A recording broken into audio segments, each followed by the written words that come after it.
our chief guest is joining now.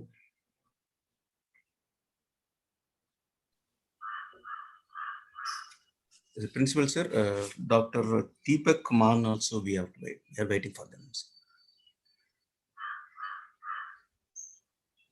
He will join in between. Actually, he is attending one program with Vice Chancellor. He will join in between. Sure, don't worry. Don't worry. Okay.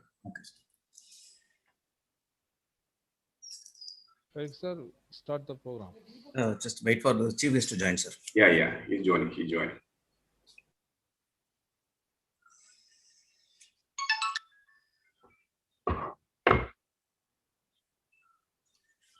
Professor Manan will join after 10-15 minutes. Okay, no issue. Yes.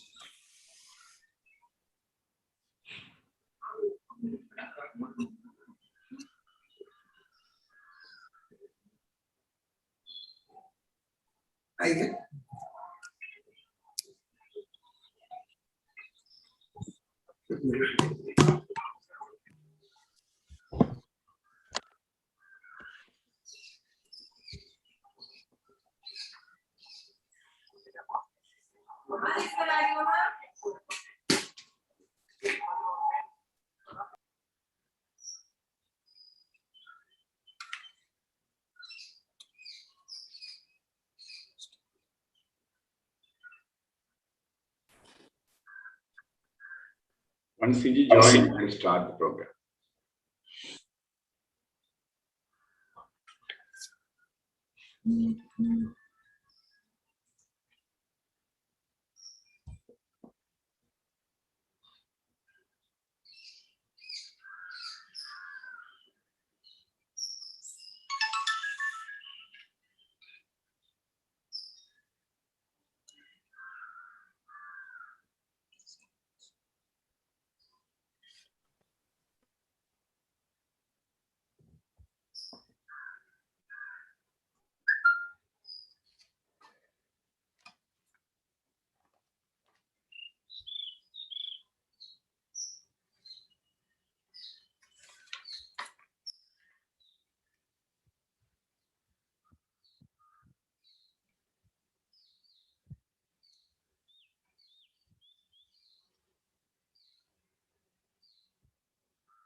Good morning, VC sir.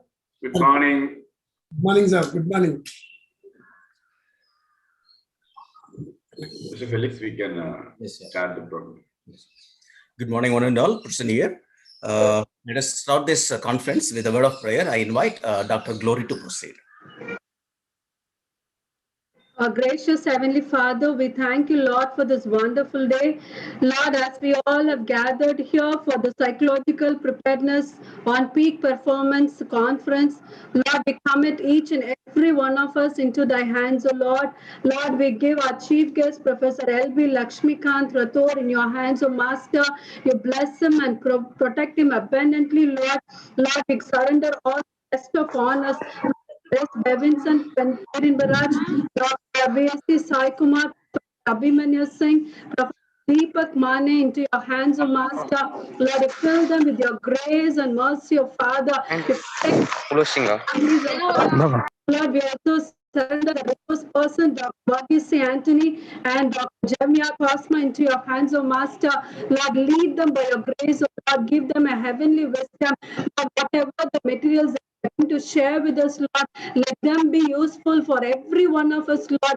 Lord, matters, the technical items that we're going to learn in this international conference be a learning curve in every one of our life, oh Lord. Lord, we also surrender the correspondent and secretary, Mr. Benjamin Franklin, our principal, Dr. George Abraham, the organizing secretaries, Mr. Felix Arikiraj and Dr. Merlin Thanga Daniel, and every one of you, every one of us into your hands, O Lord.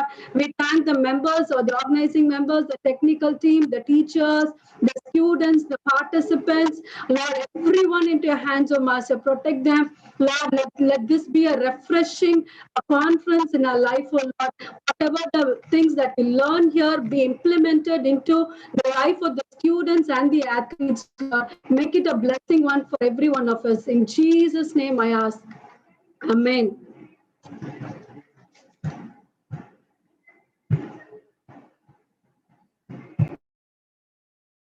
Unmute, sir.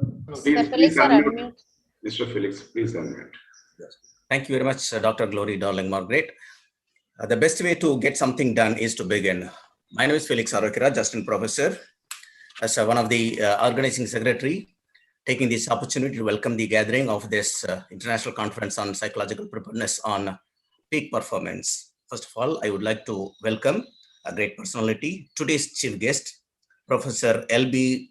Lakshmikant Rathod, Vice Chancellor, Palamuru University, Mahabubnagar. He is a highly qualified person, drawn with a number of publications, research work, outstanding football player. Sir, we are very much honored, privileged to have you here, sir. Your presence graced this occasion. We remember you for long, sir. Thank you very much for joining us, sir. Once again, welcome you, sir. Thank you so much. Next, I would like to welcome serious effort of our principal. We have 4 great personality with us, and their presence graced this occasion as a guest of honor. First of all, I would like to welcome a legendary physical educationist and well known to physical education field, Dr. Bevinson Perinbaraj, director, former director of physical education, Alagappa University, and former principal, Sivandi Adityanar College of Physical Education. He's a well-known person, very well attached to YMCA College of Physical Education. Many a time he used to come here. We have a lot of connectivity with him. Sir, thank you very much for joining us. Your presence graced this occasion, sir. Next, I would like to welcome Professor Abhimanyu Sen, an excellent academic, outstanding coach from the Department of Physical Education from the prestigious university, Banaras Hindu University, Varanasi. His coaching career and his academic work, it's supposed to be, we supposed to learn from before his introduction. So I little bit shorten his credential due to this in the elaborate introduction just before his talk.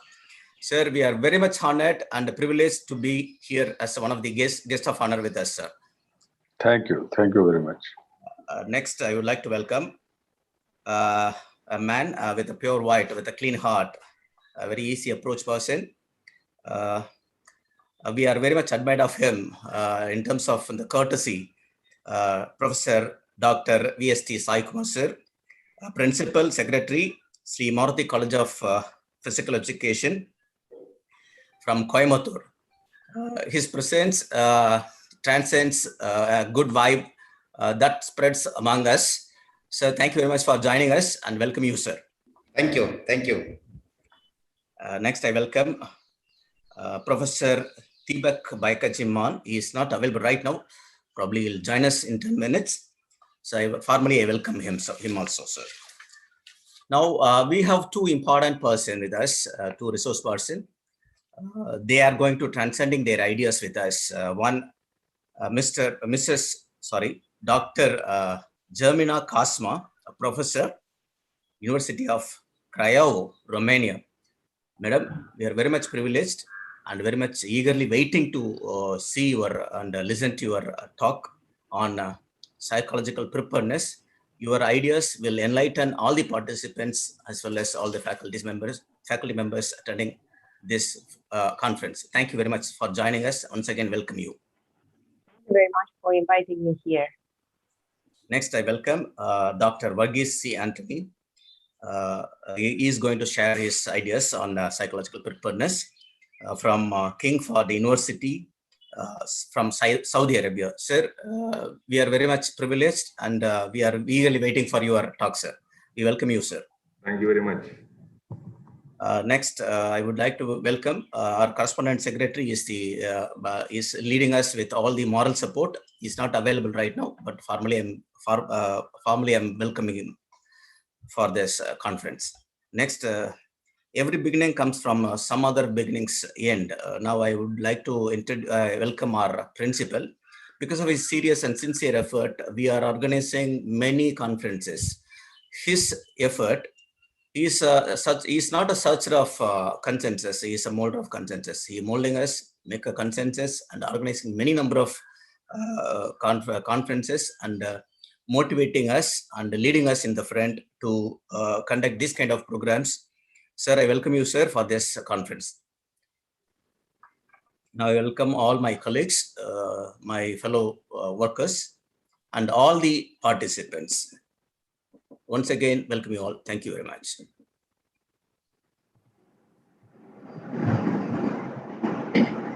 Thank you, sir. A very good morning to all the dignitaries and all the participants. It gives me a great pleasure and honor to introduce our chief guest, Professor L.P. Lakshmikant Rathod, Vice Chancellor of Palanpur University. He has completed his doctorate in physical education. Our guest has published 5 books on sports training and futsal. Professor Rathod is the recipient of IPPOPP Best Academic Leader Award, Eminent Research Award, and he has received number of Best Presentation Awards in national and international conferences. He has received Dr. G.P. Gautam Award for Lifetime Achievement and International Award of Excellence. And on his crown, Gladdy, your audio is not clear, Gladdy.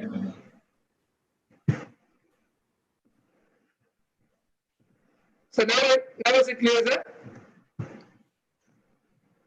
Sir, okay. Carry on. Proceed. So it gives me a great pleasure and honor to introduce our chief guest, Professor L.P. Lakshmikant Rathod, Vice Chancellor of Palanpur University. He has completed his doctorate in physical education. Our guest has published 5 books on sports training and futsal. Professor Rathod is a recipient of IPPOPP Best Academic Leader Award, Eminent Research Award, and he has received number of Best Presentation Awards in national and international conferences. He has received Dr. G.P. Gautam Award for Lifetime Achievement and International Award of Excellence. And on his crown, he has one more gold feather, his Bharat Ratna Mother Teresa Gold Medal Award. Professor Rathod is a member of 27 national and international professional bodies. The guest was an all-India inter-university football player. He has served in various capacities as professor in physical education, principal of Nizam College and University College of Physical Education, Dean of Faculty of Education, Director in Department of Physical Education. Sir, one of the greatest motivation to the young and energetic physical education professionals in India. Because of your hard work and dedication, now you have been raised to the position of Vice Chancellor of Palanpur University, where 155 colleges are affiliated and around 6,000 students are enrolled. Sir, we are delighted to have you as our chief guest. Now I request our chief guest to address. Sir, please.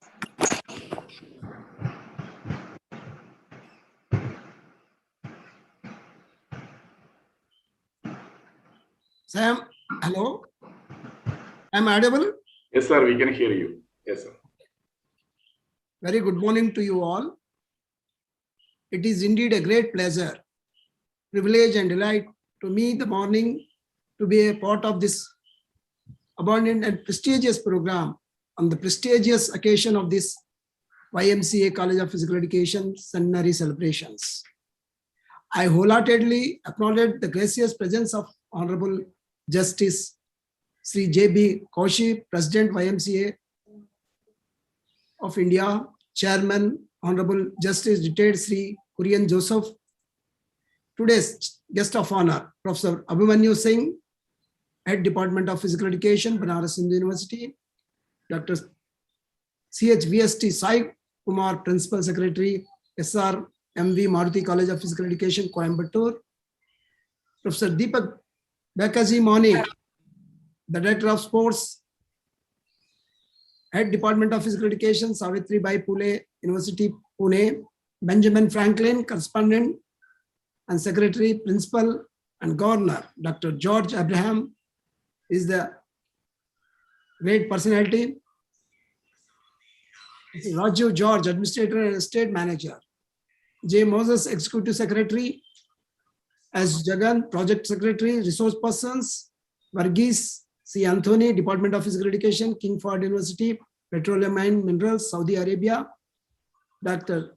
Raymond Kosma, the Professor, Department of Theory and Methodology, Motor Activities, University of Romania, Organizing Secretary, Alex Arkaraj, Assistant Professor.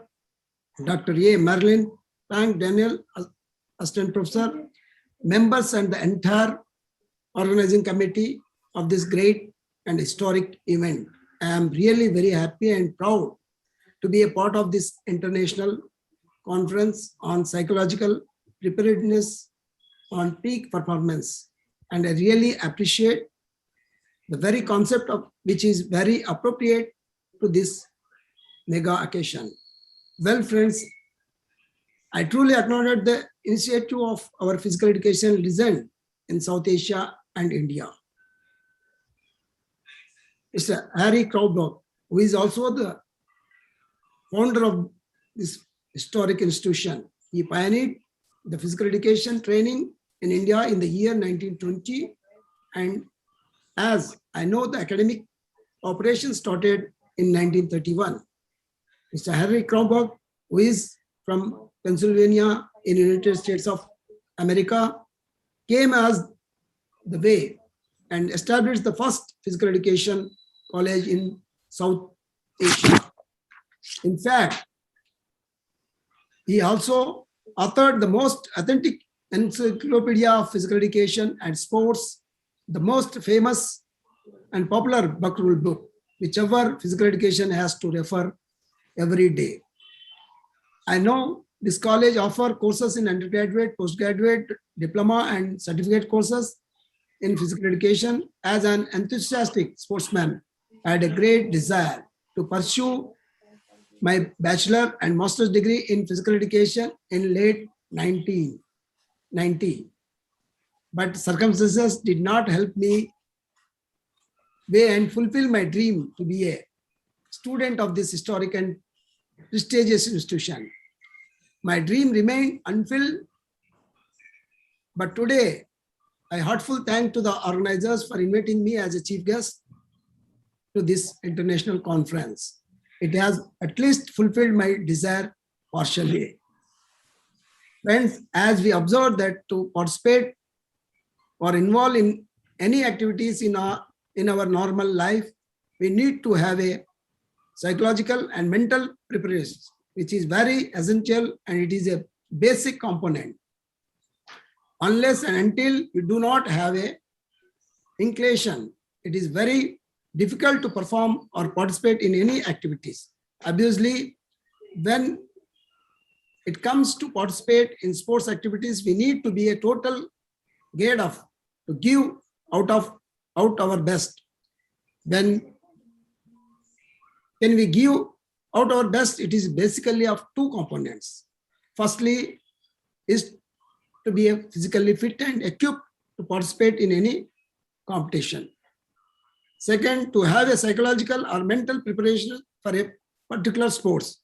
You know, last 2 days back, our great boxer Mary Kom, you have seen all the way he defeated because of psychological. When we are prepared with these components, it is only then you can give your 100% performance. Hence, on this occasion, I would like to bring to your kind notice that we as sportsmen and women have to be prepared for such occasions. I once again appreciate the great services that Angman Christian Association College of Physical Education is extending to the entire world. Around it is the topmost college in our country, but which I feel very proud to be a part association with this great college. I will continue pray that God Almighty will bless each and every one of you to render your untiring efforts to taking this college much higher in the days to come, which you all are already doing. I pray God once again in this pandemic, all the physical education fraternity people and all the sports lovers be safe. Let us continue to associate in many more of such wonderful programs and collaborate. I am very much thankful to the organizers giving me this opportunity. Once again, I am thank you one and all. Have a great day and blessed day. God bless you all. Thank you one and all. Thank you, sir. Thank you for your presidential address. You made this conference a colorful one by your presence. Thank you for signifying the importance of YMCA College and also the significance of psychology in the field of sports. Thank you, sir. Thank you. We would like to honor you with the certificate. Okay, thank you.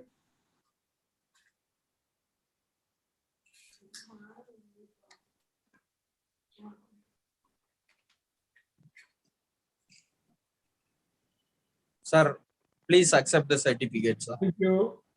Thank you, sir. Thank you. Thank you. And I am happy to introduce. Thankful to the John Abraham sir.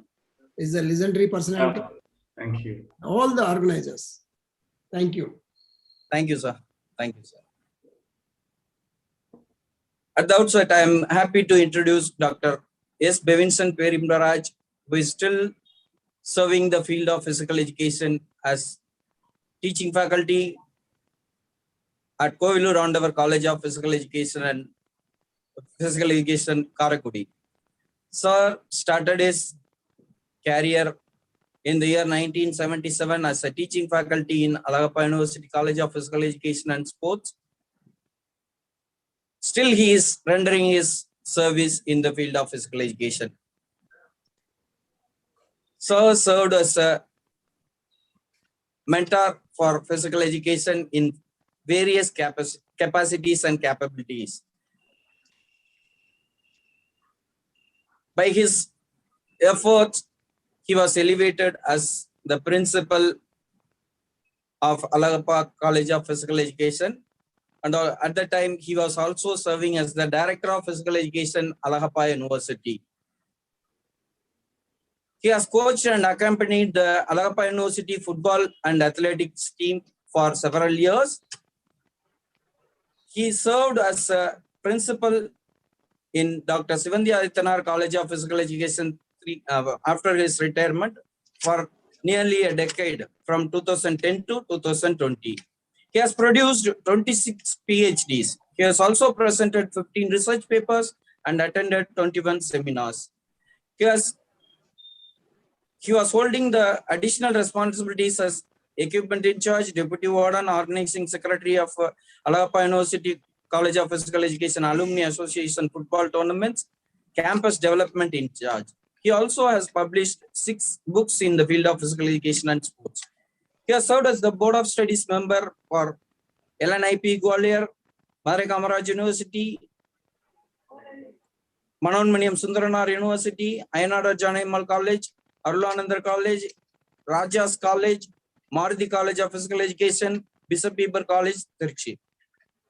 He had been the examiner for both theory and practicals for YMCA College of Physical Education, Tamil Nadu Physical Education and Sports University, Maruti College of Physical Education and Sports, Maruti College of Physical Education, Annamalai University, Manonmaniam Sundaranar University, Madurai Kamaraj University, Bharatdasan University, Calicut University, Pondicherry University, Periyar University. He also served as a member of Syndicate, Tamil Nadu Physical Education and Sports University from 2014 to 2017. Apart from his educational service, he served in the social areas also. He was the regional secretary of South India region of Weizmann International, which is an annexure of YMCA. He was the district governor of South Central District of Weizmann International. He has been awarded the best president and best bulletin editor of Weizmann Club at South Central, and also awarded the outstanding district governor of Weizmann International at South India. Manavargalin Nalvalgati by Virucham Trust. Sir, we are really fortunate to have such a legend in the field of physical education as a guest of honor in our midst. Sir, please, we are eager to listen to your lectures. Sir, please. Thank you, Dr. Jesudas. Thank you for the good words about me. Thank you. So good morning to all of you. Sir, can you increase the volume? We are not hearing you properly.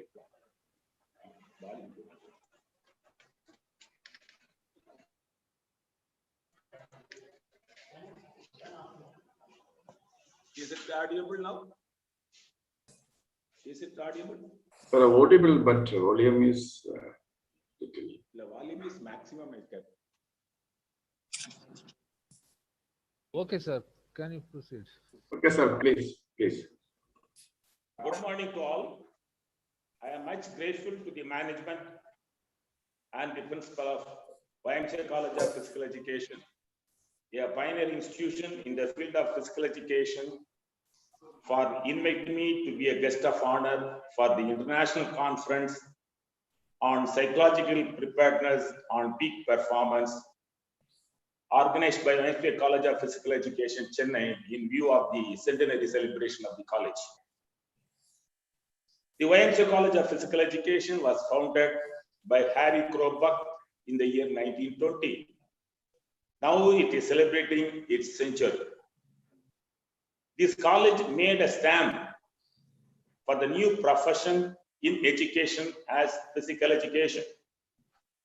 Hence, all the physical education professional throughout our country is grateful to this great college. I have a long association with this college from the year 1977. Though I have served at Alappa University College of Physical Education, Karaikudi, and Dr. Sivandi Adityanar College of Physical Education, Tiruchendur. I had a very good relationship with the principals and faculty members of YMCA College of Physical Education for the past 43 years. The good and professional experience with the former principals, Professor J.P. Thomas, Professor J. David Manuel Raj, Professor Jan Asir, Professor Abraham, Professor Esther Ranjini, Professor Sheila Stephen, and the present principal, Professor George Abraham, are very memorable. I am happy and pleased to say that Dr. J. David Manuel Raj, former principal of YMCA College of Physical Education, was my PhD supervisor. I still remember the good professional relationship with the former faculty, Professor Jayamitra Sir, Dr. Kirubaharan, Dr. Amit Kumar Moses, Dr. Davidson, who shared their professional knowledge with me for several years. Though I retired from Alappa University College of Physical Education and Dr. Sivandi Adityanar College of Physical Education, still I have professional contact with Dr. Johnson Prem Kumar, Dr. Jackson Sudhar Singh, Dr. Jodi, Dr. Merlin Tanga Daniel, Dr. Gladys, Dr. Simpson, Dr. Samuel Jesudas, and many other faculty members. I am proud to say Dr. Johnson Prem Kumar and Dr. Jackson Sudhar Singh were my former students at Arapa University College of Physical Education, Karaikudi. Dr. Jackson coached the Arapa University football team and secured place in the South Zone Inter-University tournament, and he made our team to qualify for the All India Inter-University football tournament. That was the first victory for Arapa University in the inter-university tournaments, and I am proud of Dr. Jackson. The service rendered by the stalwarts from YMCA College of Physical Education is highly appreciable. I did my schooling at St. Anthony's High School, Kunnur, Nilgiris in 1960s. Then physical education teachers of our school, Mr. Ruben Richard, Mr. Sampson, and Mr. Prabharan were the old students of YMCA College of Physical Education. And they only made me as a football player and an athlete. My physical director, Mr. M. Francis, at Christian College, Marthandam, was an old student of YMCA College of Physical Education, who made me a seasoned footballer during my UG at that college. My principal in Arapa College of Physical Education, Dr. M. Robson, at my MPA degree, was an old student of YMCA College of Physical Education. Hence, I am produced as a physical education professional only by the old student of YMCA College of Physical Education. The stalwarts produced by YMCA College did marvelous contribution to the field of physical education. I had an opportunity to serve as an external examiner for theory and practical for UG and PG courses at this great college. I had an opportunity to serve as a Board of Studies member of this college. These are very memorable days.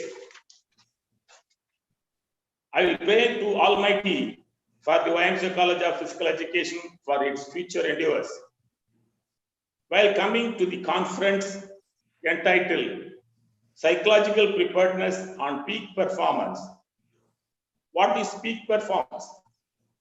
Answer is, peak performance is a mindset that guides an athlete's choices, decisions, and actions every day.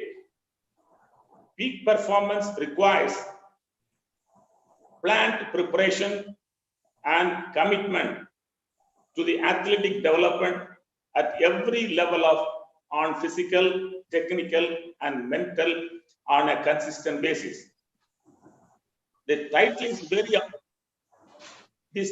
very apt because of the world's highest competition in sports is undergoing at Tokyo. The organizers of this elite conference invited top resource persons and the chief guest to deliver their special addresses, which will be very useful and knowledgeable information to physical educationists, sports trainers, and coaches. With this, I thank the principal, Dr. George Abraham, organizing secretaries, Dr. Merlin Tanga Daniel, and Mr. Felix Arokyaraj, and all other faculty members of YMCA College of Physical Education for providing an opportunity to me through this platform as a guest of honor. I thank the chief guest and the resource persons for their valuable presence on this fine occasion in view of the centenary celebrations of YMCA College of Physical Education. I pray and wish the entire program will go in a very successful manner. With best wishes, thank you. Thank you, sir. Thank you, sir. Thank you. So you have expressed your umbilical relationship between you, your life, and YMCA College. Thank you. I had an opportunity to see you as an external examiner in 2003 and 4 when our professor Dr. Kribaran was the controller of examination. Now your student is our controller of examination. Thank you, sir. Thank you for your presence. Thank you for sharing your views. Kindly accept the certificate. Kindly accept the certificate, sir. Thank you. Thank you very much. Thank you, sir. Thank you, sir. Thank you. Next, I want to introduce a person. He's from Trichandur. I think he's a strong relationship between Varanasi to Trichandur. Yeah. He's none other than Professor Abhimanyu Singh. He's working as a professor and head in the Department of Physical Education in Varanasi, in BHU, that is Banaras Hindu University. Sir, I'm very pleasure to have you and introduce your career in this platform, sir. Sir had a rich experience of 21 years in the field of physical education, that is in teaching, research, publication, and coaching volleyball team, coaching volleyball junior and senior team in national level and international level. Sir is a general secretary to University Sports Board Banaras in BHU, and also he had joined the service in 2007. Before that, also he had worked as a lecturer in Tilak Dari College in UP and MMPG College in UP. And he had a special area of research in sports training, sports biomechanics, and proud volleyball. I'm happy to say that he had published more than 70 research papers in national and international journals, and he had authored 2 books in physical education and sports. He had participated in a number of seminars, workshops, and conferences, and he had presented 25 national seminars. He presented papers in 25 national seminars and 10 international seminars also. Sir had produced 8 PhD scholars, and 6 of them are about to come out with PhD degree. When we talk about his career in his UG and PG, he is a gold medalist in his BHU. He had brought up from BHU. In Masters, he is a gold medalist. He had done his NS in 98. There he is a gold medalist. He was awarded as the best sportsman during the academic year 95-96. And he had captained the team 94-96, and 94 and 95 in volleyball also. He had completed his coaching course career at Chennai. He had finished stage 1, stage 2, and stage 3, held at FIVB, RDC at Chennai. So sir used to come to our part very. He used to come to Chennai and Tiruchendur for many reasons, not for any religious reason, but for the national reason. Okay, he used to come here to coach our national team. He had his camp at Tiruchendur for many occasions. He had served as a head coach for Indian national junior volleyball men team, which went to Asian Junior Volleyball Championship at Bahrain 2018. He was a head coach to Asian Youth Volleyball Boys Championship team, which went to Iran in 2013 also. And he had accompanied the national senior team to many countries, to China in 2010 as assistant coach, to China in 2010, to Dubai in 2010, and they have also secured silver medal. He went as a assistant coach to the senior national team to Calcutta, to Poland in 2010. He had contributed his life to volleyball, I think so. And he went as an assistant coach to Iran 2010, to Dhaka, Bangladesh in 2010. And they have also secured bronze and silver medal. And youth national volleyball boys team in 2009 to Italy, to Poland, and again to Italy. And he also went to Sri Lanka. He accompanied the team to Sri Lanka in 2008. In there also they secured bronze medal. And sir, I can able to tell that he had contributed his life to develop the volleyball in India, I think. And he's also holding a honorary position as a general secretary to BHU from 2020 He's a protector to BHU for from 2017, and also he's a president for Varanasi Volleyball Association from 2017. Sir, you are having a rich experience in the field of volleyball and also in physical education. Sir, we are happy to have you here. We are happy to listen to your words, sir. Sir, please. Thank you, Dr. Davinson. Thank you, sir. The Vice Chancellor of Mahbubnagar University, Professor Rathod, and other dignitaries who have joined this international seminar organized by I think, first physical.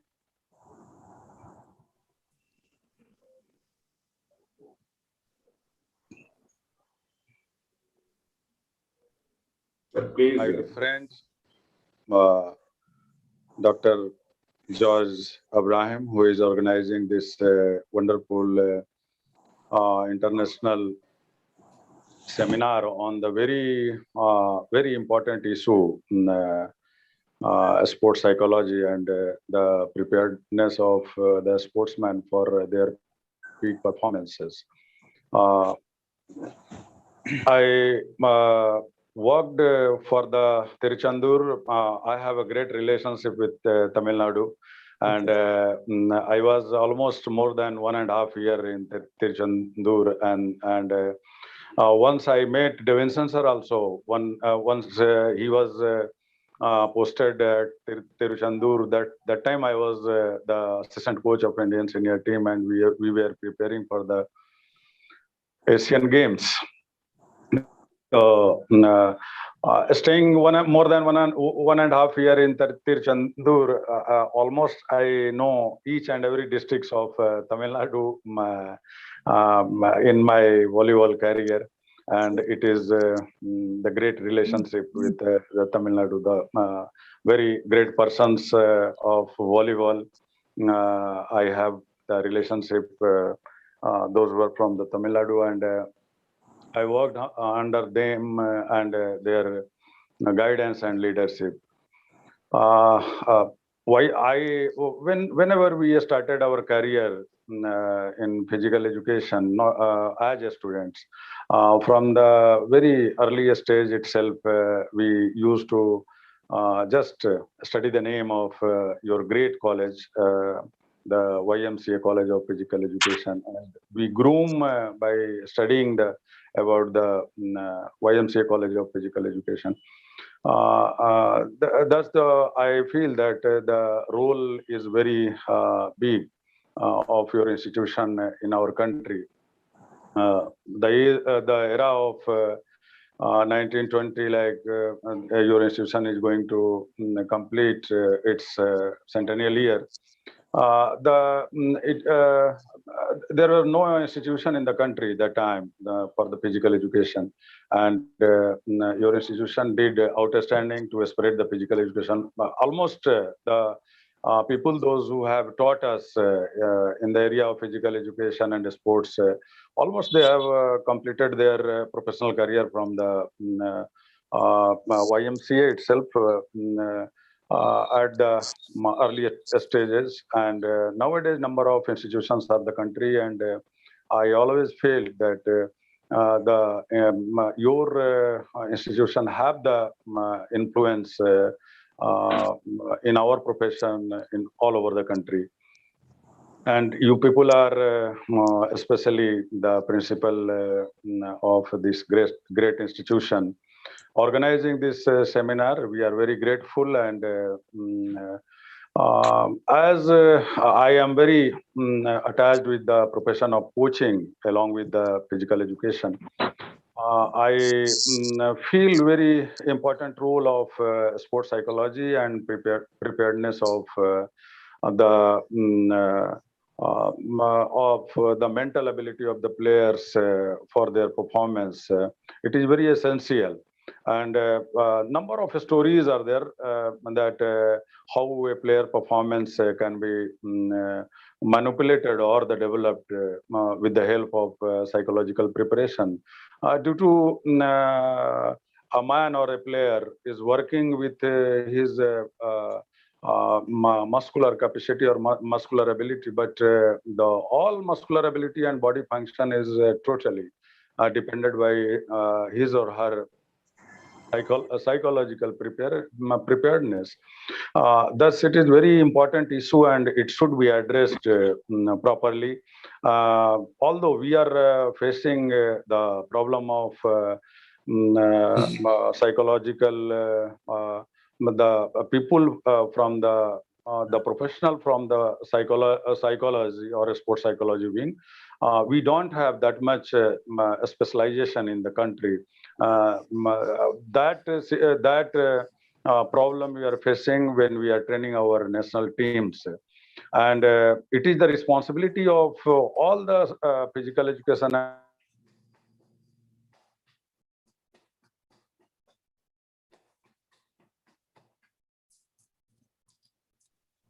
have to prepare the professionals for this very important segment of sports development. And I think this I will request the YMCA College of Physical Education that we should start at least a short-term program for the development of sport.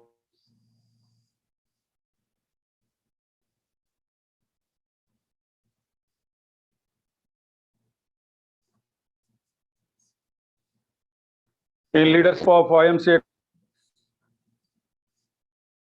very old in our country. The sports psychology, one body is there in our country, that is the Sports Psychology Association of India.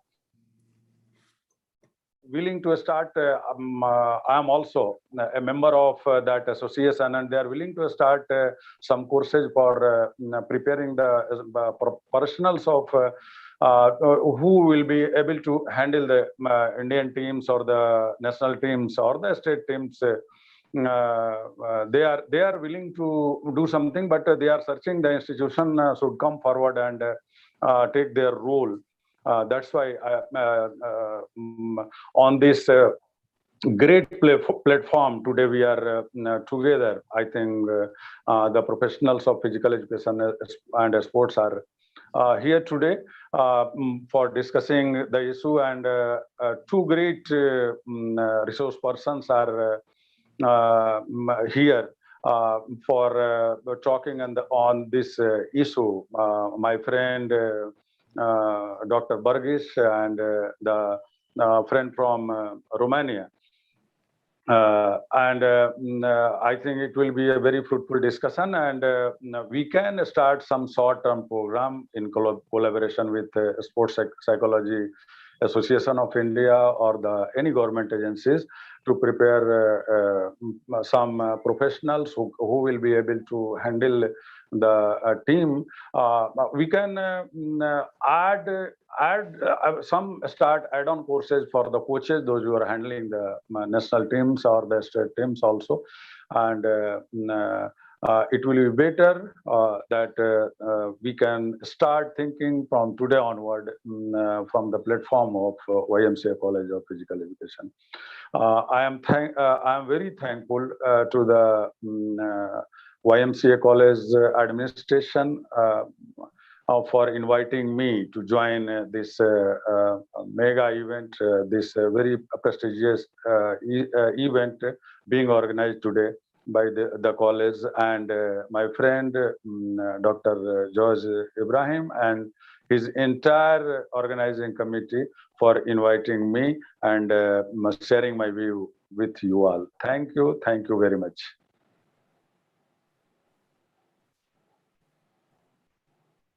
Thank you so much, Professor Abhimanyu Singh, for accepting our invitation and to be the guest of honor of our international conference on psychological preparedness and peak performance. In fact, your special talk was very informative and inspired to everyone who participated in the conference. Thanks for sharing your remarkable experience in the field of physical education in general, particularly volleyball coaching. Thanks for touching upon the area of mental ability of players. Indeed, we should train and prepare the players psychologically to participate in the major tournaments. To start such kind of short-term course, already is in the pipeline of YMCA College of Physical Education. Definitely, we will carry out such kind of courses for the benefit of YMCA College of, benefit of the physical education fraternity. Once again, thank you so much, Professor. Okay, thank you very much for spending your precious time with us. To appreciate you and honor you, please accept our certificate, which is presently virtually now. Thank you very much. Dear participants, let's move on to the next part of this conference. I feel immense pleasure and honor to introduce the new guest of honor, Professor VST Sai Kumar. Professor Sai Kumar is a principal and secretary of Maruti College of Physical Education, Coimbatore. Sir is having 30 years of teaching and research experience in the field of physical education and sports science. Sir has produced more than 70 candidates to obtain their MPhil and PhD degrees. A notable thing is, Sir is the chief editor of a Journal of Physical Education and Sports Science. It is a biannual journal. Professor Sai Kumar presented more than 35 research papers in the national and international convention. Sir has published 6 books for the fraternity of physical education students. Very interesting to say that Sir is a member of syndicate of Tamil Nadu Physical Education and Sports University, also being as a Senate member of Bharatiyar University, Coimbatore. Sir, with this brief introduction, I invite Professor Sai Kumar to deliver the invited talk to the participant. Sir, the Zoom conference platform is yours now, sir. Please. Thank you, Dr. Prabhu. At the outset, I congratulate Dr. George Abraham for convening this international conference on psychological preparedness on peak performance. Please accept my hearty congratulations, Dr. George Abraham. I express my deep sense of gratitude for inviting me as the guest of honor for this international conference in commemoration of centenary celebrations of YMCA College of Physical Education. First of all, we should pay our salutations to the legend Harry Crow Buck, who has initiated Olympic movement in India, and he also founded YMCA College of Physical Education in 1920.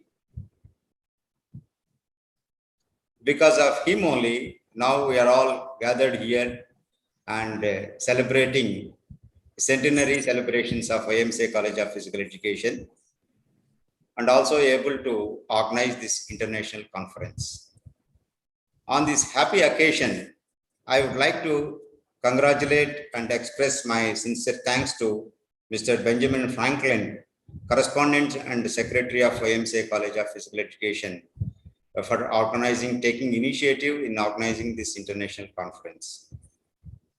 And we should congratulate, as Dr. S. Bevinson sir was mentioning, the legendary list of professionals who served in the YMCA College of Physical Education since its inception.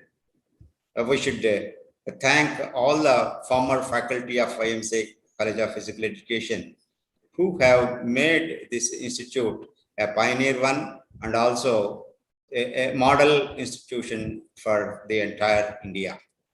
Now, the onus is on the leader of the present YMCA College of Physical Education, Dr. George Abraham, and has got a lot of history behind him. That is in the pioneer, as the pioneer institute of YMCA College of Physical Education. Has, of course, he's handling it very well and very efficiently, and we should congratulate Dr. George Abraham for taking forward YMCA College of Physical Education and the present staff members as well. I would like to congratulate personally Professional LB Lakshmikant Rathod sir, the present Vice Chancellor of Palamuru University, Mahabub Nagar, on behalf of the entire fraternity of physical education. We congratulate you, sir, from our fraternity, and you have become the Vice Chancellor of a General University, and we are happy and proud of you, sir.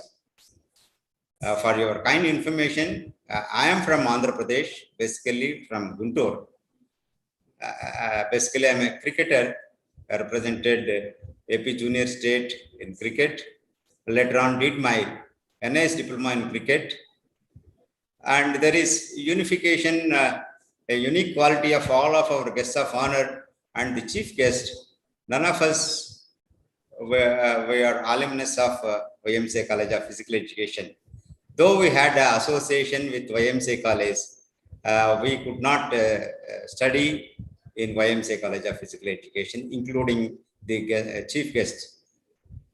I had a very memorable association with YMCA when I was doing a NIS diploma in cricket at Bangalore in 86-87.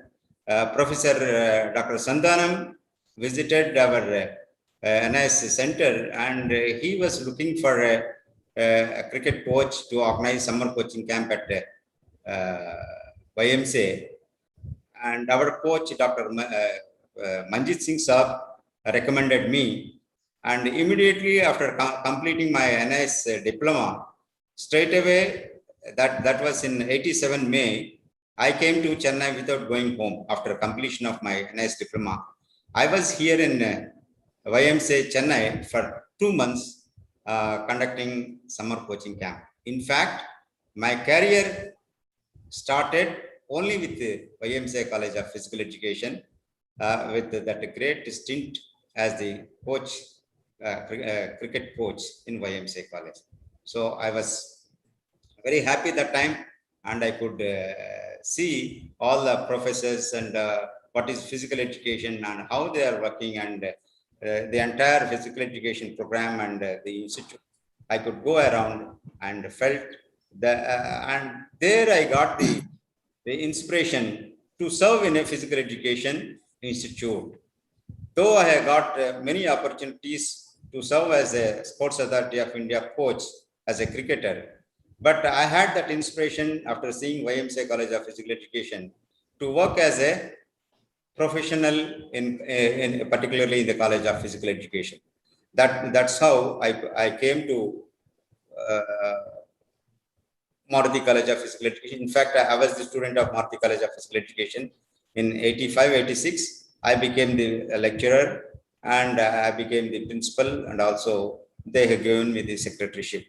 And the slides which were shown, and all those facilities we are having in our institute, and I'm happy to say that being the principal and the secretary of our Maruti College of Physical Education for about 12 years, I could do a little bit to establish all these facilities in our institute.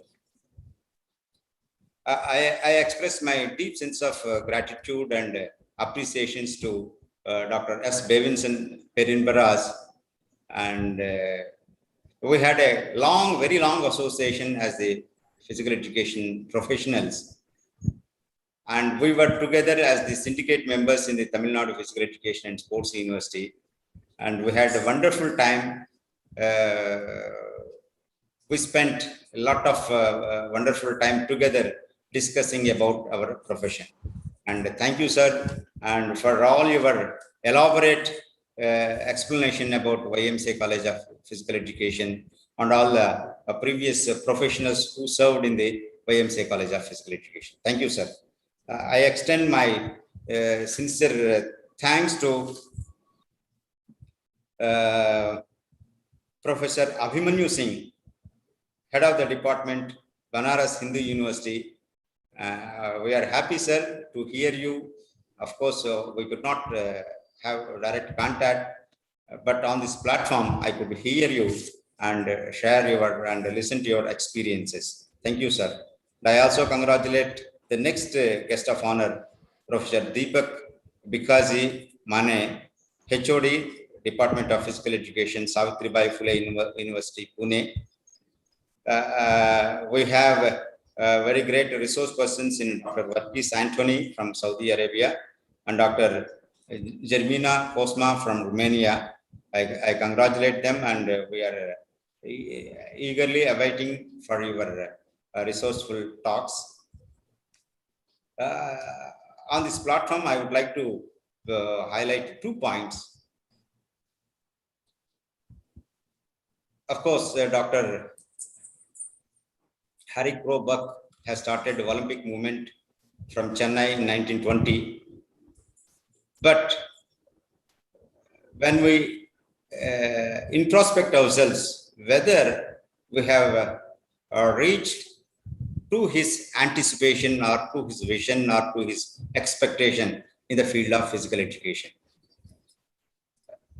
Particularly, and we are ready, physical education professionals, we are ready.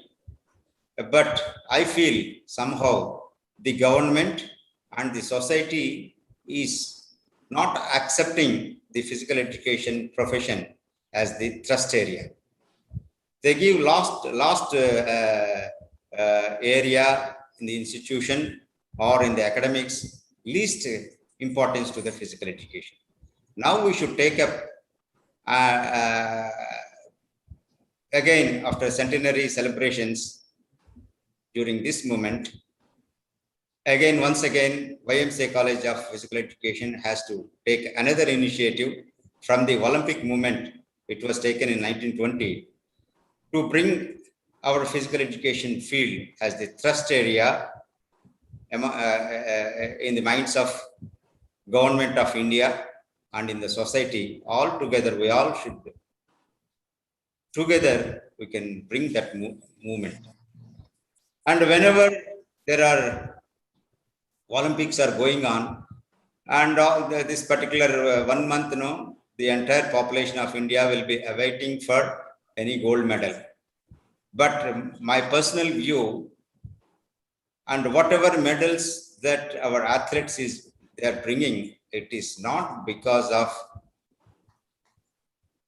any effort from the central government or any organization. They are all individual medals.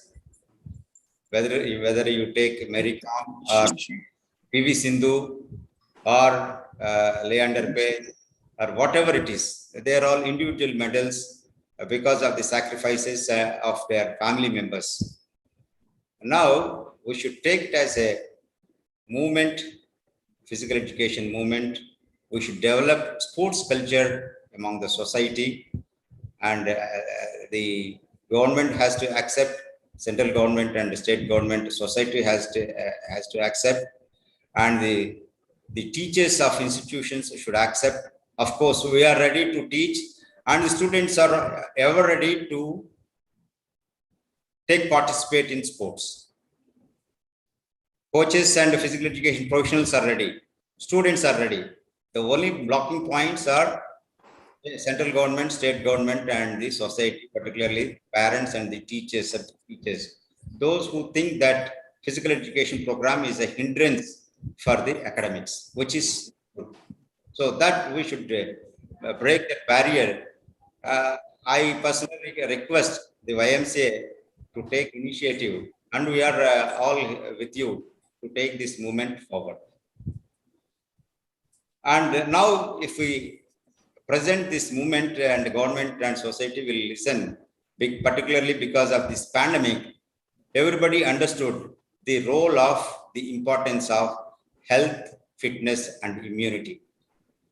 Without health and immunity, nothing is possible, and everything is at stake.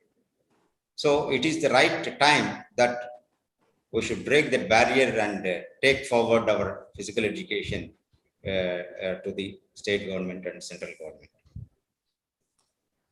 And if we are expecting any medals, we should think of 2024 Paris Olympics. Then only we can go to double digits. Now, if we start any training seriously for 2024, we can get double-digit medals. And if we want to expect more than 50 medals in Olympics, we should start our training program for our 2028 Olympics, which will be held in the Los Angeles. So unless we have that 8 years program, nothing could be achieved.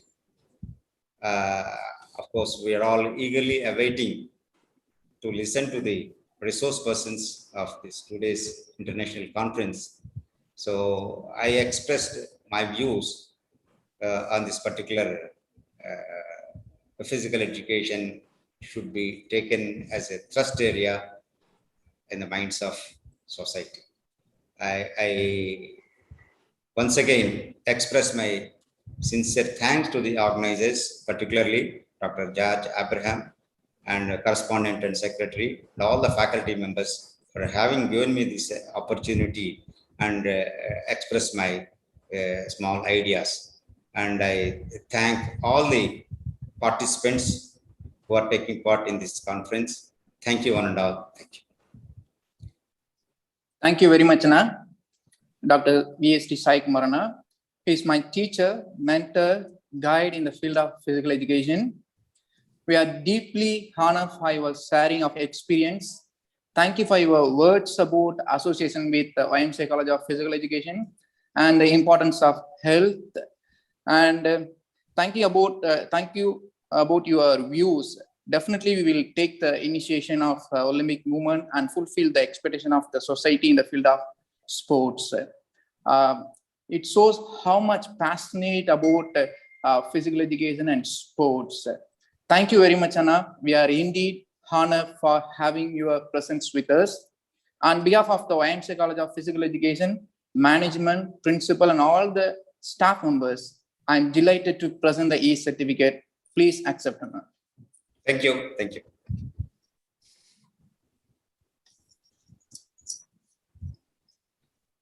Now we have an eminent personality with us. I'm indeed honored to welcome you, sir. He is a Professor Dr. Deepak Bigachi Mene, Director of Sports and Physical Education and Head of the Department of Physical Education, ex-Dean, Faculty of Physical Education, ex-Dean of Faculty of Interdisciplinary Studies, University of Pune. He works in various capacities in time to time, such as member of Board of Sports for Mahatma Pele Christie Vidyapati and University of Pune since 1997 to 2003. Member of Selection Committee for Staff Selection as subject expert in different affiliated colleges of University of Pune. Chairman for Admission Committee at University of Pune. Dean, Faculty of Physical Education, Savitribai Pune University. Dean, Faculty of Interdisciplinary Studies, Pune University. Honorable Vice Chancellor nominate for Teaching Associate Selection Committee of Faculty Development Center. He has been involved in various sports in colleges and universities, organizing member of different sports and games. He organized more than 34 mega events. He is a keynote speaker, chaired various sessions in national and international conferences and seminars. As an academician, he attended many international and national conferences and presented the papers. He participated more than 78 conferences. He is a resource person for international level and national level seminars and conferences and resource refresher courses. He has published research papers in various referred and distinguished journals. He has having a vast experience in research also. He has produced 9 PhD scholars and 2 MPhil scholars. He has been the project director of 4 minor and major research projects and obtained enormous grants from various granting agencies. Sir, we have very much fortunate to have here as a guest of honor. We invite you, our guest of honor, Dr. Deepak Bikachi Mene, address the audience. Sir, please. Thank you, Samuel, for this brief introduction of me. On the occasion of the centenary year of YMCA College, Chennai, I personally thank Dr. George Abraham for inviting me for this international conference. Chief guest for today's opening of this conference, my colleague and my dear friend, Dr. Lakshmikant Rathod. All my guests of honors, all the distinguished speakers and the participants. It takes me a great pleasure to be you with this fine morning for such a good topic, which is hitting the sports arena in a new era, that is psychological preparedness for peak performances. Dear friends, we all know that a great event of Olympics is in a motion, and we could see many moments with the players have undergone the psychological moments. We all know that is a popular expression in sports, that is all the problems are in the head. That is why specialists usually say about a player who, despite the technical training and physical ability, loses the match because he or she is not able to stand up with the opponent psychologically.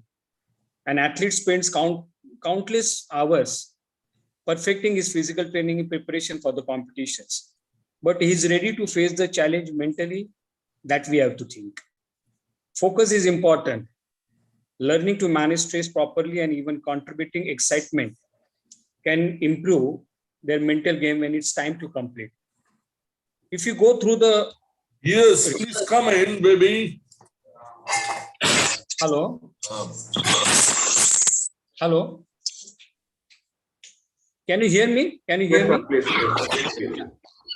Among all professional athletes, if you see the data of the mental preparedness, you'll find 35% of the elite athletes suffer from the mental health crisis, which affected their stress, eating disorders, burnouts, or depression and anxiety during the tournaments. We can have some few examples. If you see the Michael Phelps, who is the greatest swimmer in the history, who has won 23 Olympic gold medals, once has publicly discussed his own battle with depression, including contemplating suicide. Recently, in the month of June, if you see the Japanese tennis star, Naomi Osaka, stepped away from the French Open. One of her most major event to focus on her mental health after she was fined for not participating in press conference. Now it's day before yesterday, if you see in the recent Olympics, Simone Biles, who withdrew from the Olympic gymnastic team event and announced that she will not defend her individual all-round medal. She backed out last minute from the final event, stating that she is unable to cope with her mental health issues, which caused the USA team their gold. But she bravely came out and admit about her problem. So these type of confessions have forced the spotlight to shine an issue that is long known have affected the elite athletes on the mental preparedness of athletes.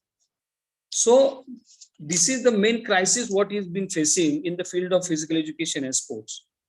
Now, what I think is, it is a time that association and academicians put consciousness attention on the mental preparedness of the athletes. They need to work with the team of professionals to design drills, activities which can prepare the athletes for his big competition like Olympics. Detailed attention should be given to the mental training programs.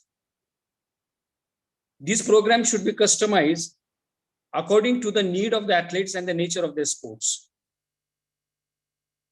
I'm sure this conference will highlight the key issues and aspects of the mental health preparedness of the athletes, and all the delegates participating in this conference will surely be benefited from this. My previous colleague, Dr. Sai Kumar, has very well said that physical education is not been seen as a trust area. But as if you go through a new education policy, you'll see that physical education and sports has been put up in a they have been included it as a trust area. Now it is a duty of all of us who are working in the field of physical education and sports to promote our own field, which coming up with such type of good conferences and good platforms to the society to inculcate and encourage and give a new knowledge to the sportsman, to the beneficiary, to the society, to the college and to the school student. So on this occasion, I extend my best wishes for the successful and fruitful completion of the conference. I would like to conclude with a quote from tennis star Serena Williams. What she quote is that I really think champions are defined by not their wins, but how they can recover with fall. So with these words, I once again thank Dr. George Abraham for giving me this opportunity to share my views on this big platform. And I wish all the best wishes for the centenary celebrations and also for today's conference. Thank you one and all. Thank you very much, sir, for your wonderful keynote address. Professor Deepak Paiji Mani, sir. And you have clearly mentioned about the physical training and psychological preparation, wellness, and it is more important for the eliteness of mental training program for the elite athletes. Exactly, you have mentioned the valuable points, sir. Thank you very much, sir, for your valuable keynote address. And this is a e-certificate. Just we like to honor you. Please accept it, sir.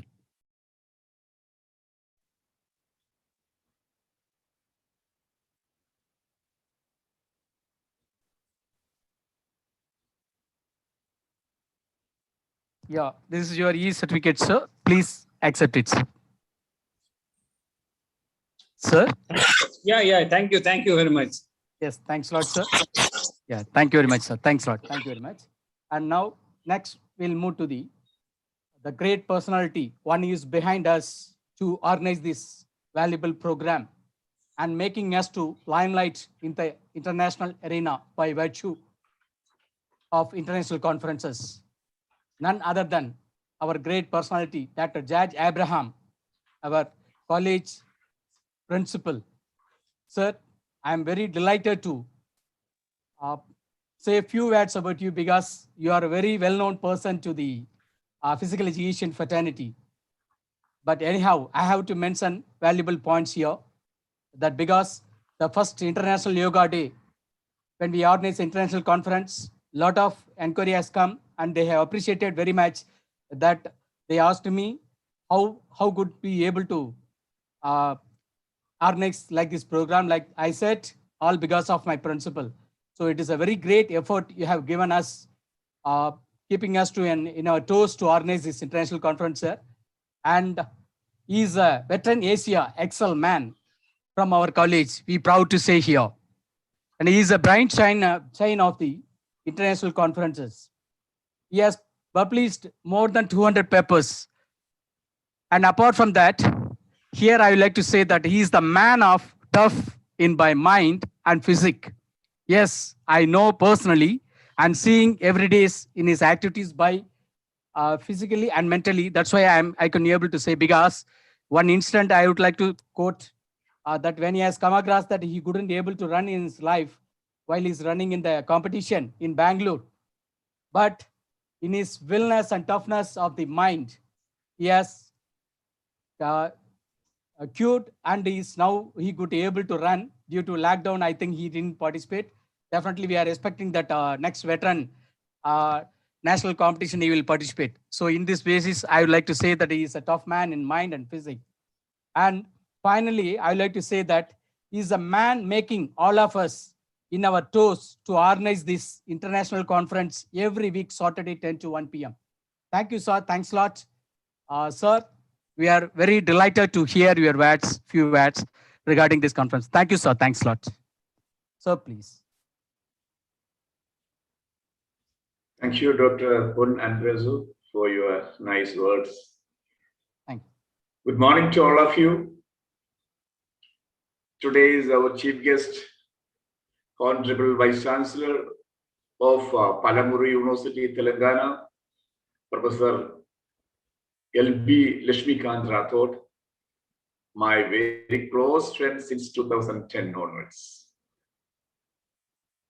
Guest of honor, Professor S. Devansan Perimraj, former director and principal, College of Physical Education, Alagappa University, Karaikudi. Professor Abhimanyu Singh, head of the Department of Banaras Hindu University, Varanasi. Dr. V.S.T. Sai Kumar, Principal and Secretary, Marathi College of Physical Education, Coimbatore.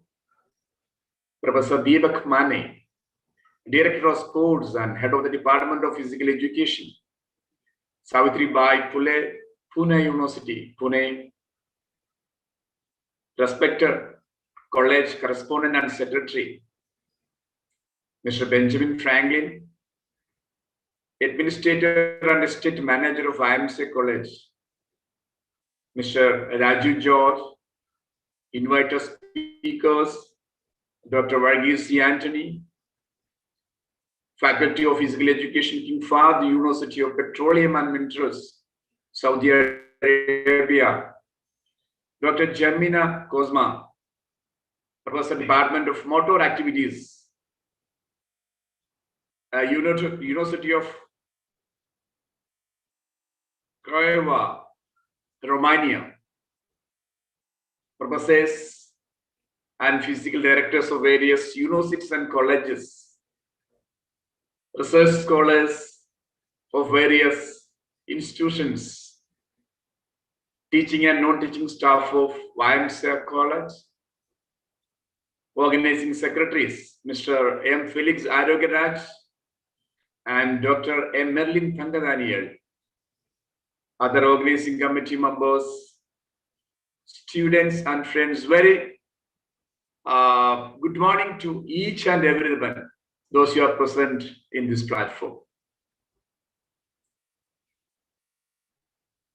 I feel so proud and honored being the principal of this pioneer institution.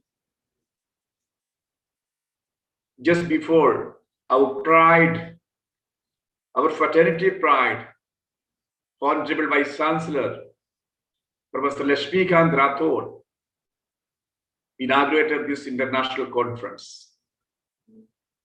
We know very well about him, who is from our own fraternity, physical education fraternity,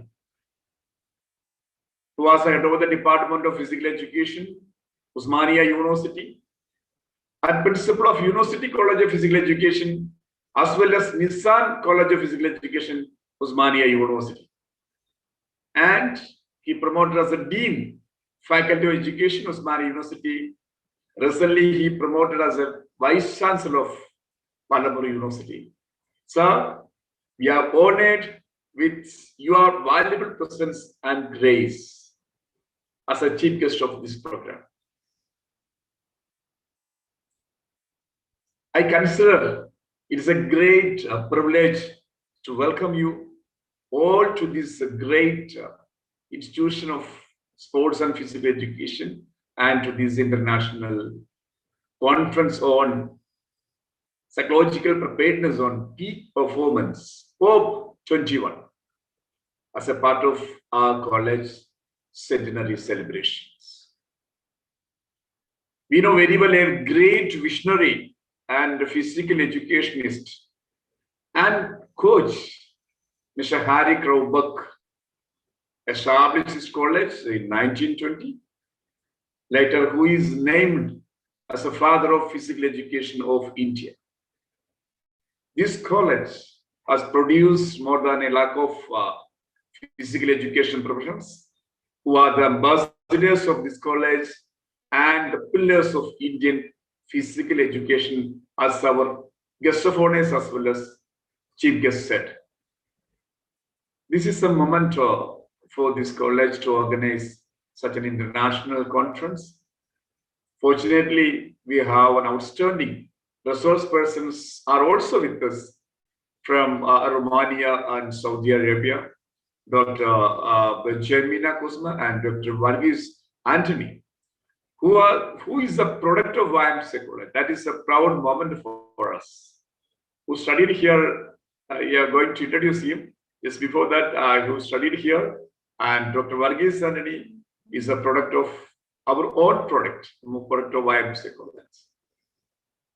I hope this conference would be very informative and useful to all the physical education professionals, especially the coaches and research scholars, to make their ideas and to make their thesis, to get more knowledge from the field of physical education.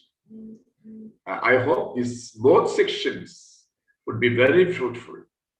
And last, I would like to appreciate the organizing secretaries, Mr. Felix Arugaraj and Dr. Merlin Tangadaniel, for their tireless work and effort to make this program in action. Before concluding, once again, I welcome all the dignitaries and delegates to this international conference. Thank you. God bless you. Thank you, sir, for your valuable special address. Now I invite Mr. Praveen Das, Assistant Professor, YMCA College of Physical Education, to introduce the research person. Sir, please. Thank you, sir. Respected dignitaries and all participants, it's given me a great privilege to introduce our resource person. Your voice is not clear, Mr. Praveen. Sir, now it's okay, sir. Can you increase the volume a little bit? Hello. Please. Respected dignitaries and all participants, it's me a great privilege to introduce our resource person of today's first session, the most prestigious and the super extinguished person, Dr. Varghese Anthony. He started his academics BSc Zoology in Christ College in Kerala and BPed in Annamalai University. It's me an honor to say our resource person is the alumni of our great institution. He completed master degree in YMCA College of Physical Education in 1987. He completed doctorate in physical education at Rani Durgavati Vidyalaya at Jodhpur, Madhya Pradesh. He started his career as a sports officer in St. Andrew College of Jodhpur, Madhya Pradesh for 21 years, and he working as a visiting faculty, Department of Physical Education, RBVD at Jodhpur and Madhya Pradesh. Sir is specialized in sports psychology and advanced coaching and training. Then he joined and continued his career as a lecturer in Kingsford University of Petroleum and Minerals at Saudi Arabia more than 10 years. He completed various certificates such as verified certificate approved in psychological of higher performance of sports from Barca Innovation Hub University, FC Barcelona, Spain. He completed CBT coaching participant certificate in online courses, level 1 certification in FIVB as a coach, diploma in coaching volleyball from National Institute of Sports, Bangalore. He published Volleyball Player Handbook in 2009. Under his guidance, 4 PhDs are awarded. He is the member of editorial board in international journals such as International Journal of Fitness, Health, Physical Education, and Iron Games, Science International of Research Journal, etc. Some of the research projects are body imaging, eating disorders and obesity, assessment of the youth in Saudi Arabia, small size recreational basketball of maximum oxygen intake, assessment of exercise motivation, physical self-concept, fartlek training for self-esteem, assessment of health-related physical fitness school students for Jodhpur district. He published more than 25 articles in national and international journals. Our resource person as a global trotter present a number of presents in international conferences. The countries such as Croatia 2020, New York 2019, Romania, Croatia, Australia 2018, German and China 2017, Mantua 2016, Spain and France 2015, England, New Zealand and Canada 2014, Brazil 2013, and Belgium 2012. You are really great inspiration of all of us, sir. With the honor, I would like to welcome you, sir. We all are really expected your amazing presentation and conversation that we have going to have you today. Sir, please.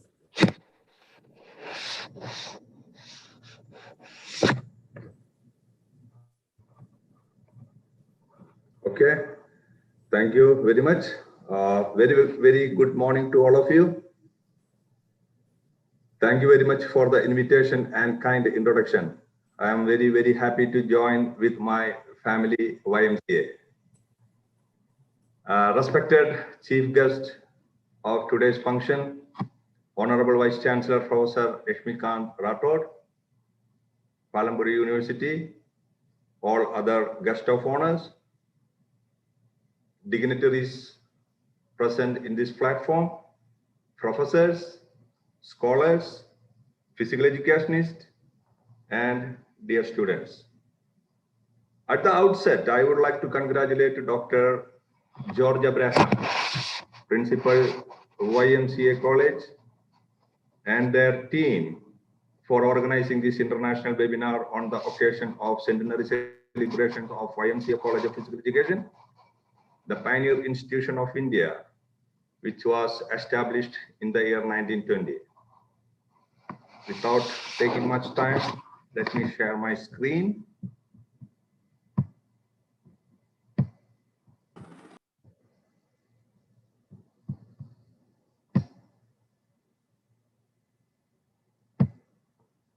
Is it visible? Hello? Yes, sir, please. Okay, thank you. So mental skills help athletes to improve performance by learning to control their minds efficiently and consistently as they execute attainable goals. They also regulate their psychological state positively to achieve peak performance. So this is the outline of my presentation. What is peak performance and some of the mental attributes that we see in champion athletes, psychological preparation before, during, and after the competition, and some of the mental skills used by champion athletes. I was always interested to know how the champion athletes achieved their peak performance. Achieving peak performance in any sports is not a matter of chance. It involves a conscious effort, both knowledge and commitment. I am sure many may be having the view that peak performance as achieving the best time or a personal record or beating an opponent or winning a championship title. But there is something more to the concept of peak performance than just winning. You must have heard address by Professor Bevinson. He was also talking about peak performance is a mindset that guides an athlete's choices, decisions, and actions every day. So, what is actually peak performance? Just 1 second, because this slide is overlapping.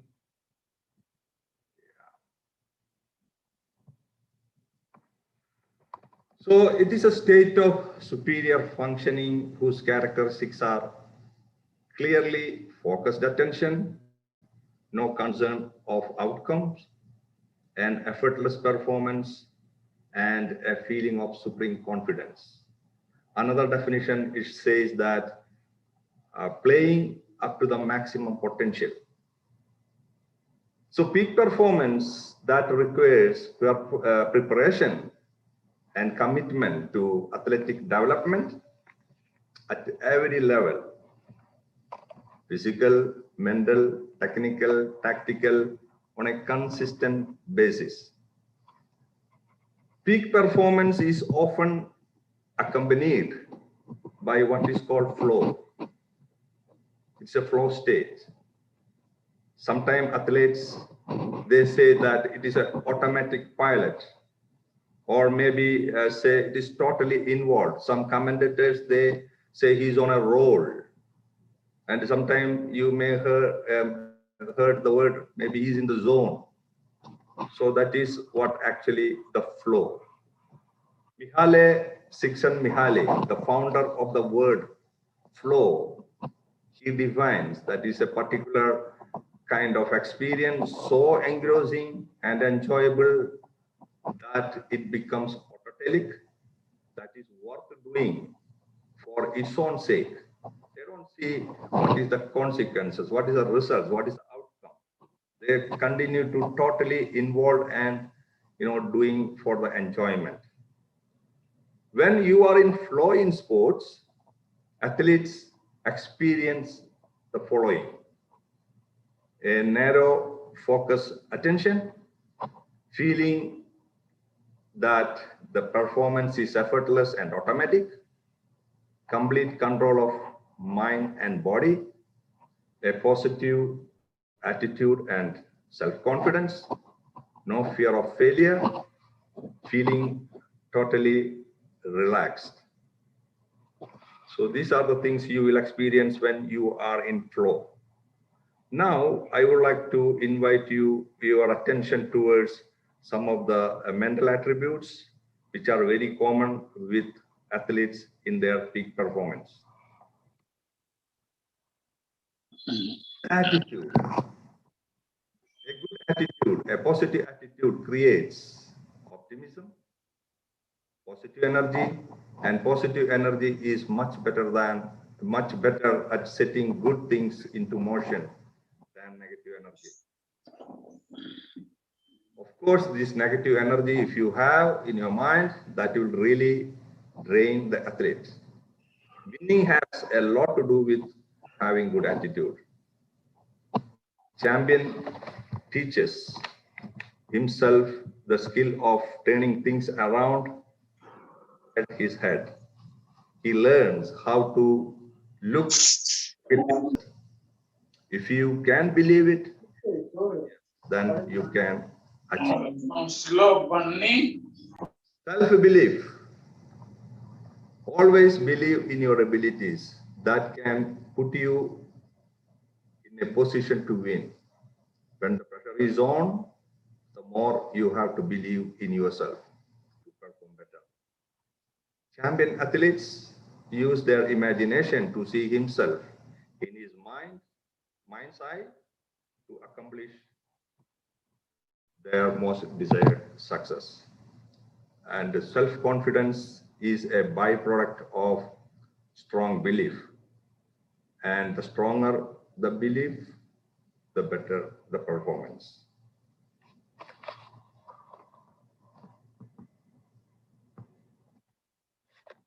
The next one is commitment. This is also a very crucial factor for performing at the highest level and to achieve the peak performance. Sports commitment is a central motivational construct because it goes right to the heart of athletes' persistent pursuit of sports. It is defined as a motivational force that reflects a person's desire and resolve to continue participation in sports. It's a dynamic psychological state that can vary over time, through season, and over the course of their careers. Individuals' level of commitment influence behavior in the form of choice, persistence, and effort. Peak performing athletes are normally internally motivated, and they do adhere to their activity.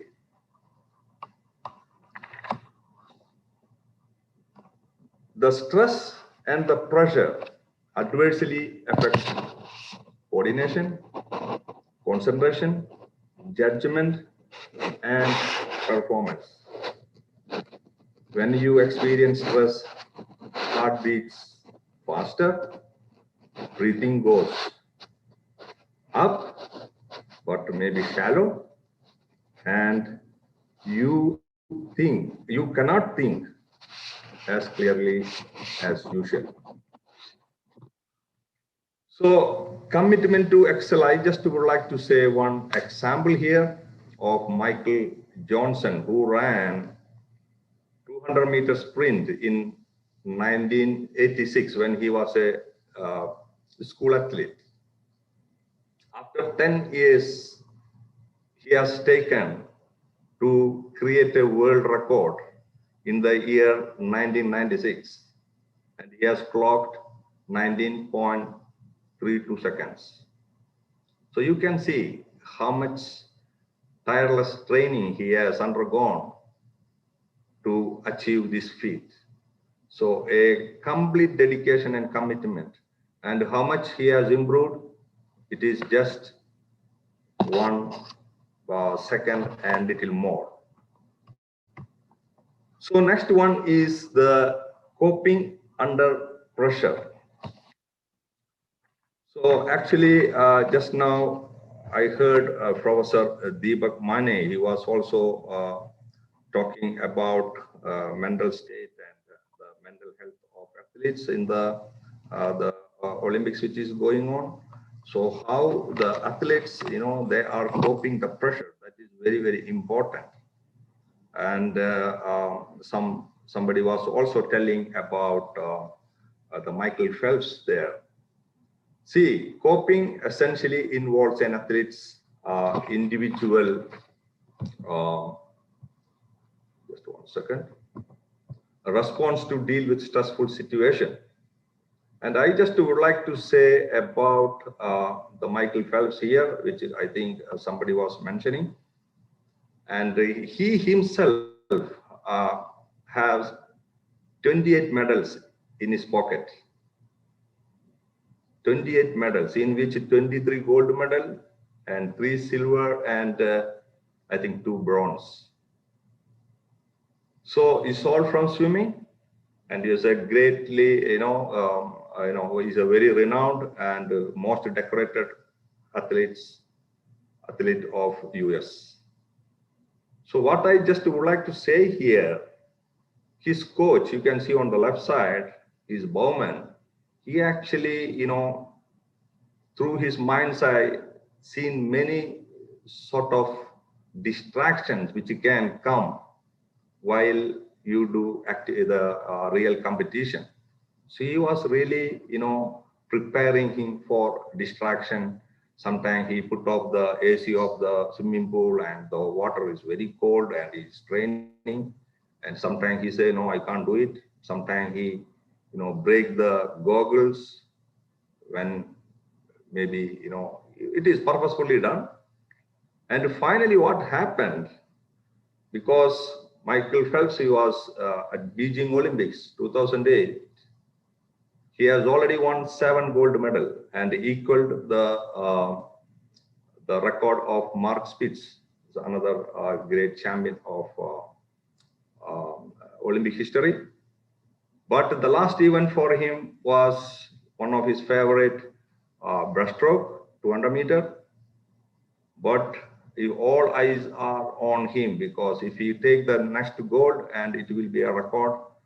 And what happened, unfortunately, when he went to the swimming pool after some time, about 80 meters, he could not see anything because I think the water has gone into the eyes and he is almost blind. Only see sometime and he are continuously struggling. So, but he tried to cope up that pressure by doing what he has done in his practice sessions, counting the strokes, and finally he could understand, okay, if I take 36 strokes and I'll be reaching to the other end of the pool, and which he has done and he has won the gold medal and created the history. So this is one of the story of Michael Phelps actually. So the ultimate aim of any athletic training is winning and reaching a peak performance. All athletes train very hard to achieve this goal.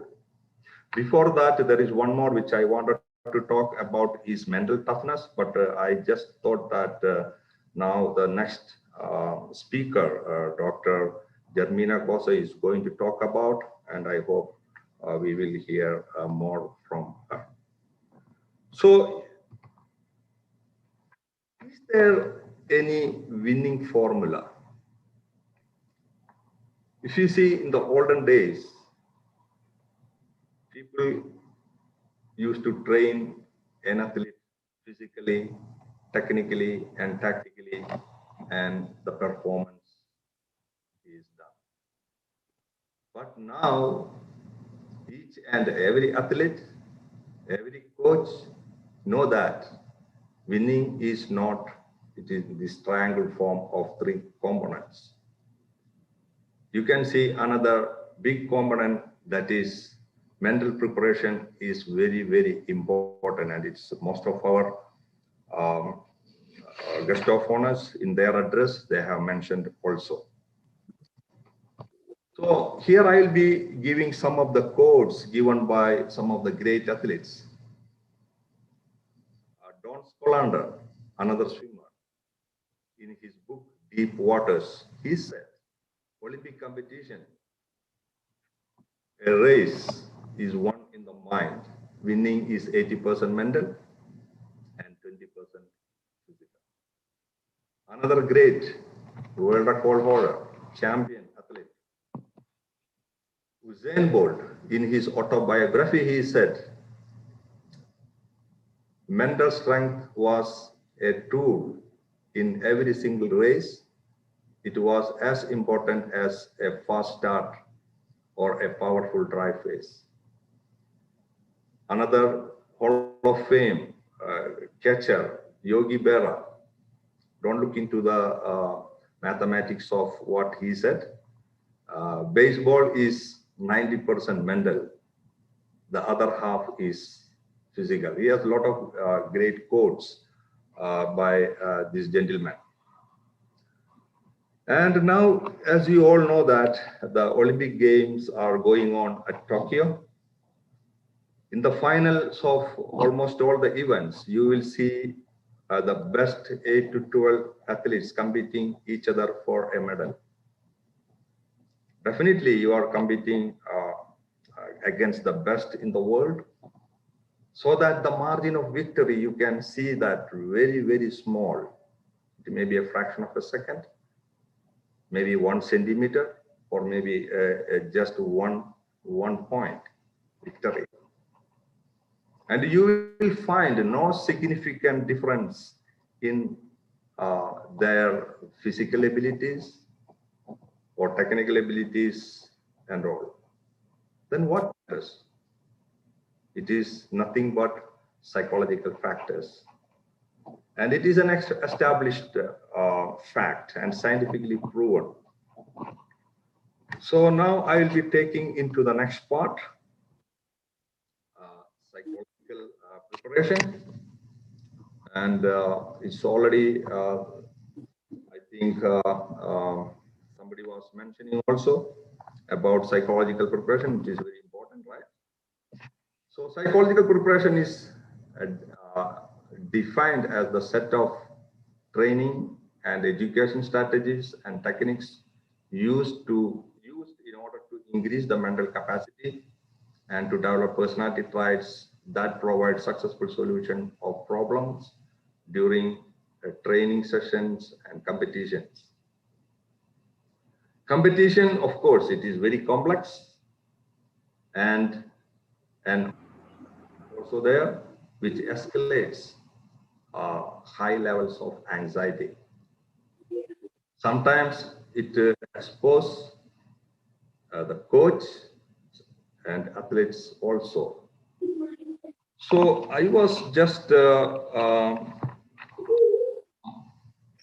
see that the champion athletes, they always prepare to win. You know that. Just 1 second. Yeah. Let me take it water.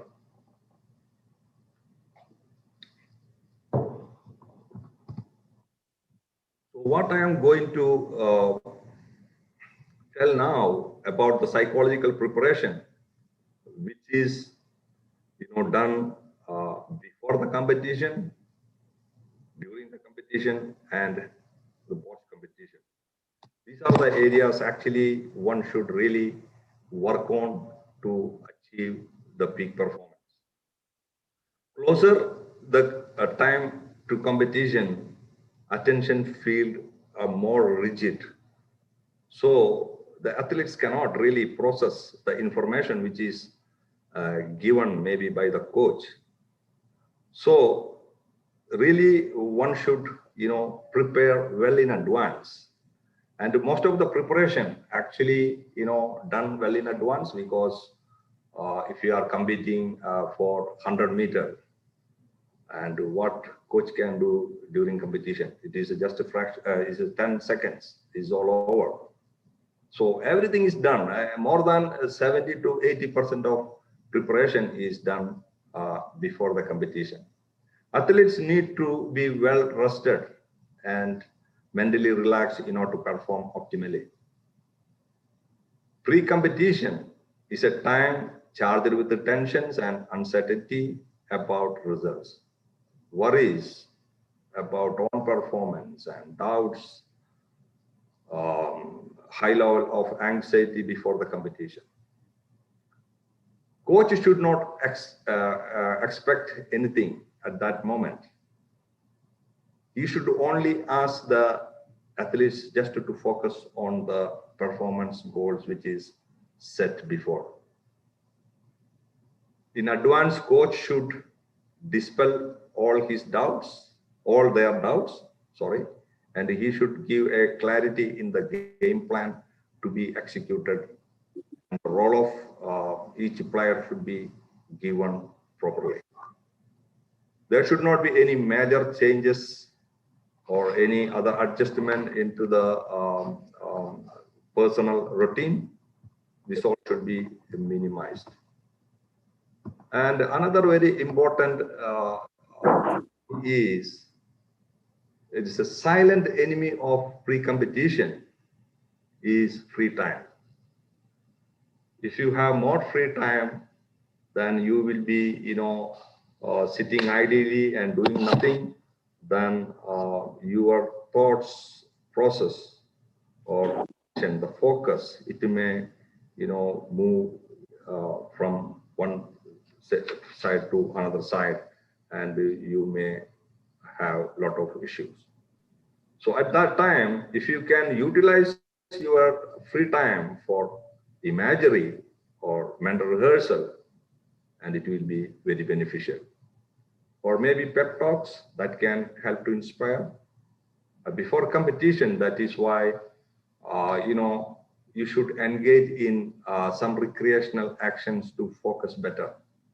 You must have observed while the toss is going on between in cricket matches, you must have observed that they are playing football on the field instead of playing cricket, because they just want to, bring the focus of attention, not thinking about the game, how to bowl, how to play, all this stuff.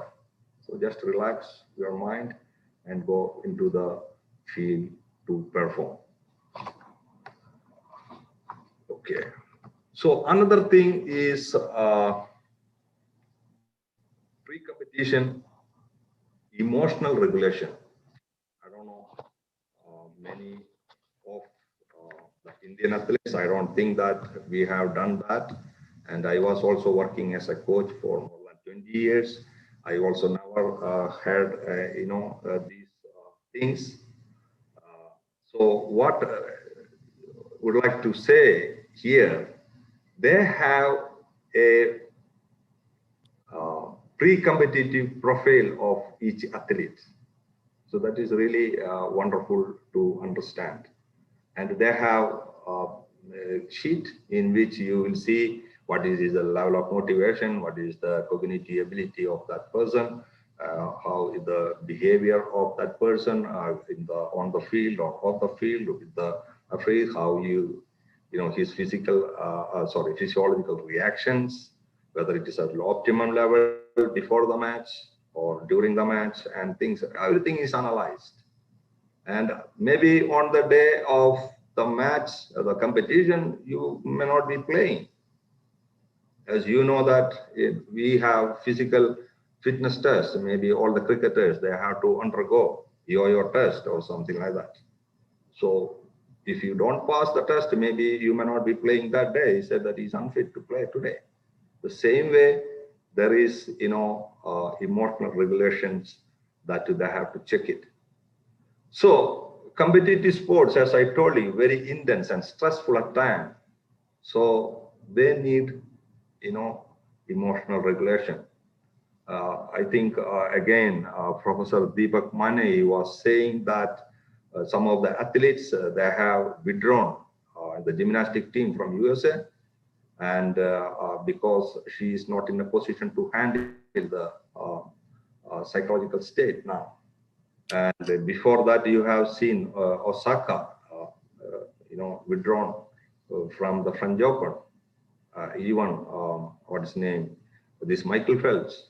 He said that I am depressed and I have some mental issues. Before that, in some England cricket players. So it is very important to address this regulation or the emotional regulation of athletes. So I just very quickly go for that slide here, and what they are seeing, the level, whether it is optimum or whether there is a pre-start fever for the athlete or pre-start apathy. That is no motivation or no interest is showing. Accordingly, they will, go for the training. So if the coach finds that some players, they have to regulate the athlete's emotion in the pre-competitive period, definitely it needs some time to, practice the stress reduction techniques. It may be, muscle to mind or like progressive muscle relaxation, or maybe autogenic training, mind to muscle relaxation techniques. So these two techniques are very, very, commonly used in sports. Progressive muscle relaxation, or PMR, is a deep relaxation technique. It has been, effectively used to control the stress and anxiety. It is not only the sports person, other general, what you call, people also take this for their advantage.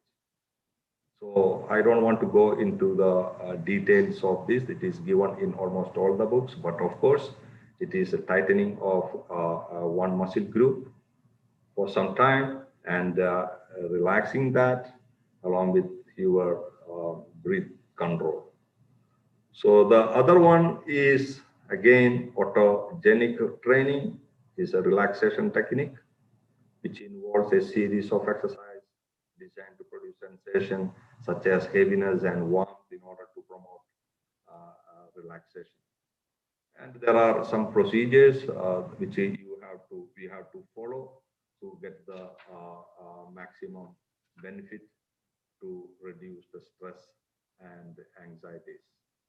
So here, is mainly is a diaphragmatic breathing, and focus attention to your extremities, your arms, legs, and you have to breathe, and you have to say in the mind that my arms are heavy, and after some time you have to say quietly, you have to say yourself that now I am completely calm. Like that, they will go to the extremities, then to the cardiac activity, then about the breathing, then abdominal warmth and cooling of the forehead. So again, it is all available in all sort of books, all books. So I need not explain that procedure. So next comes actually psychological preparation during competition. As I told you, during competition, we have to only just sit back and watch the performance. This is the actual performance time. Coaches, I don't think that they can do something, as I told you, like 100-meter sprint. Once they are in the starting block, the gun sound, and the race is over. So you may not able to, manage anything with that athlete. Maybe long jump, maybe after the first jump, maybe athletes you must have observed, they go to the coach and they may give some instruction. Some athletes, those who are experienced and matured, those really, they don't really worry about the mentally strong athletes. They can hear from coaches and they may adapt to the situation. Otherwise, some games like football, volleyball, maybe during timeouts, or maybe between the sets, or maybe during the break or intervals, some thing can be carried out by the athletes to perform or change their strategies or tactics. Accordingly, they may able to succeed. So, as I told you, most of the things are done before the competition. So, during competition, focus on competitive plan. Of course, we have a competitive plan, how to play that match, who are all playing, everything is well given. And once you start performing, that is your plan. This is the strategies you are going to use for this match. So you have to look into that only. Attention management for distraction, maybe very little coaches may able to do it, but they have to really practice. As I told you, all situations, you have to understand maybe this can occur, this can come. So how you will attend to that? You have to practice and maintaining attention to chosen stimulus. You have to see that how you are practicing. During critical moments, only one person should communicate if it is a team event. Don't go all are talking, no. Maybe the coach assigned, somebody, or maybe the captain, he should be the only no chaos in the team or the performance while competing. Intrapersonal communication is vital. Communication should be precise on tactical direction, not at all about the emotional assessment of players. Coach should be very, very, particular only about giving tactical or maybe the little bit technical corrections or directions. That's all. The quantity of communication should be low. That is why you must have seen most of the time athlete shows, with gestures, maybe do like this or move this side, that side. Because that communication, their athletes, they understand that. So non-verbal communication, it is encouraged. Maybe pep talks during breaks, that may be okay. And the coach should not worry, and he should not make others worry also. So you should be very well composed person. That is why this emotional regulation, not only for the athletes, it is always given to the athlete, the coaches also. And some coaches, that they are very aggressive. So they also should be, given this training. And the last part of this is, I think this is most neglected part in many of the competition. At least I know when I was training, my team, I never had any opportunity to, sit and do all this stuff. after the competition. So anyhow, we will see what is that. It is a time to live with victory or defeat. Once the game is over, either you are winning, or maybe you lost the match, or maybe it's a draw, or whatever it may be. A time of analysis and assessment of performance and results. When the results are positive unexpectedly, then emotional state of euphoria continues. Euphoria is state, excitement of happiness, intense happiness, which can create mental state of, hyperactivation. Actually, this is not good. It will decrease the recovery of that person, mental recovery, very slow. That we will talk about it more after maybe the next slide. So that's why once you are maybe winning, you should have, keep a cool head. Don't over excited about things and you are losing a lot of energy from that. If the results are worse, then anger, annoyance, disappointment, emotionally block, maybe the fellow athletes not to talk, maybe not to talk with the coach.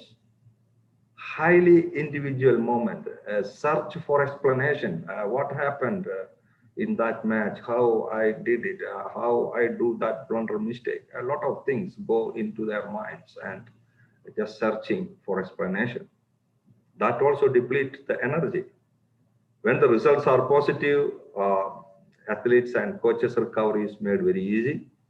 When performance is favorable,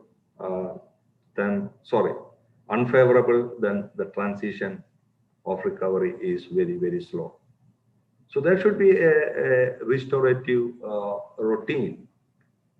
It is needed, maybe after the match, coming into the meeting room and not talking about too much of the results, and encourage the athletes and having a unity or cohesion with the team members.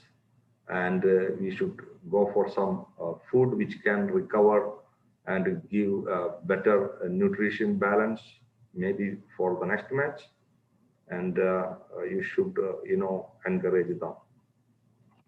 In the second part, actually, again, what I want to say, it is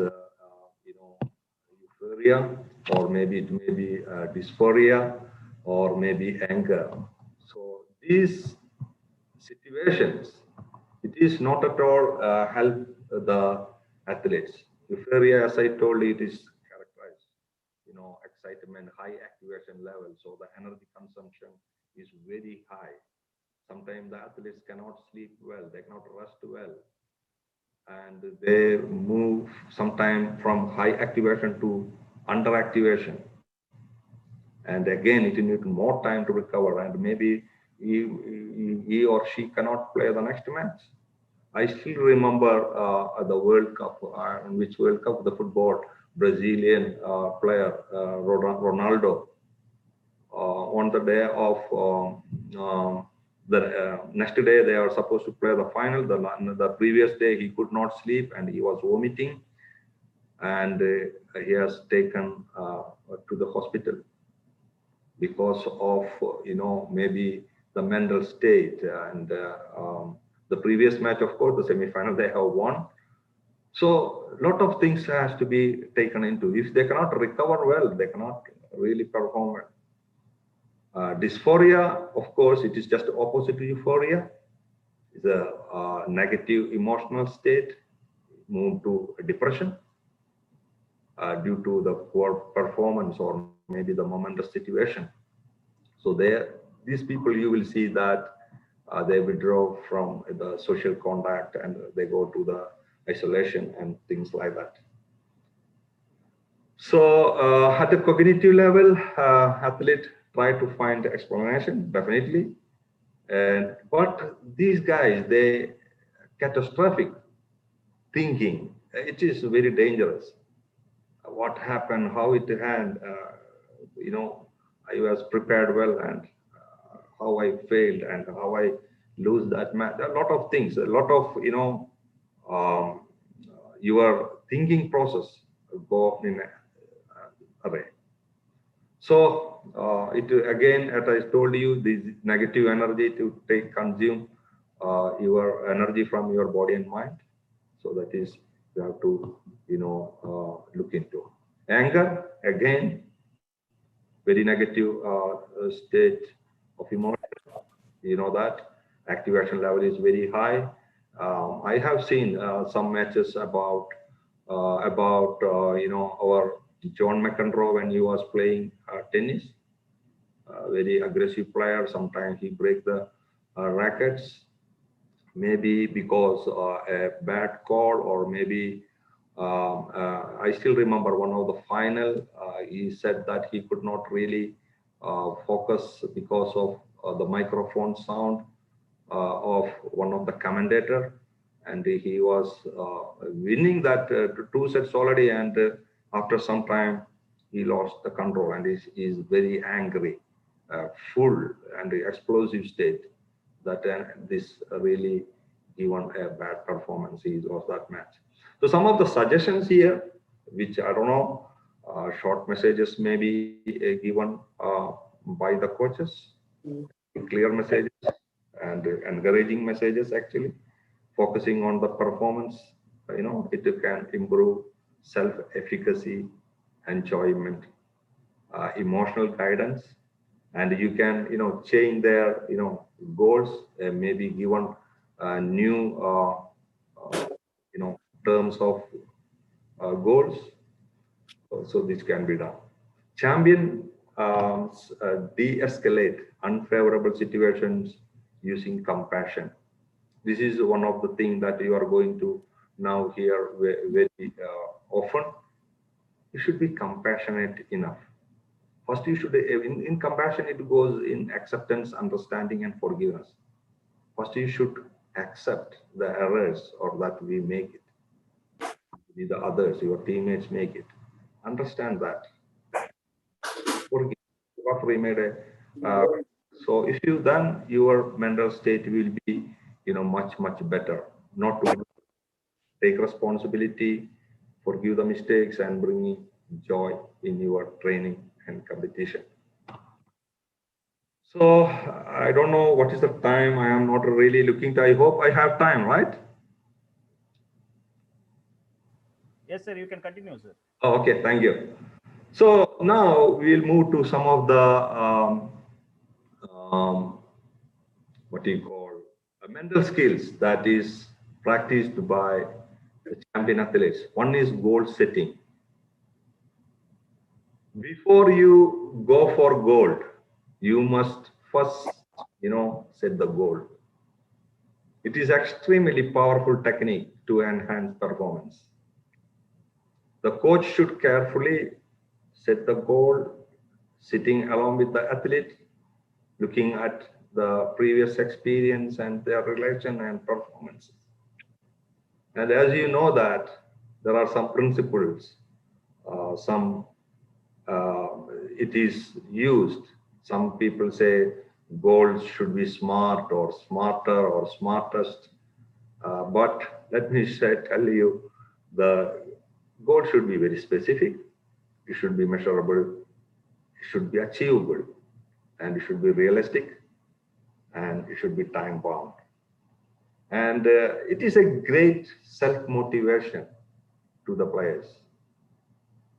So once you achieve the goal, of course, you can evaluate, and again you can set it up, and you can achieve again the set goal.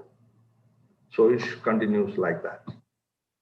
I still remember, and I just would like to mention about Mo Farah, a UK British athlete. He was, without success, many years running 5,000 and 10,000, a great athlete. So he understood, and he sitting realistically, he could understand that if you have to win medals, you have to beat the East African athletes. Those time, Kenya, they were dominating in long distance running. So this guy, he moved from London to Kenya to join these athletes and train with them for a long time. And after that, he moved to US, one coach, Mr. Alberto Salazar. I am sure many of you may be knowing because he's a controversial coach now. A lot of things are coming out. I don't want to mention nothing about him. So in 2011 World Championship at Korea, he took 1 gold in 5,000 and 1 silver in 10,000 meters. So he identified his need to run the last lap maybe in 51 seconds and or maybe 52 seconds to win the gold. So maybe that time he was running about 56 seconds in the last lap.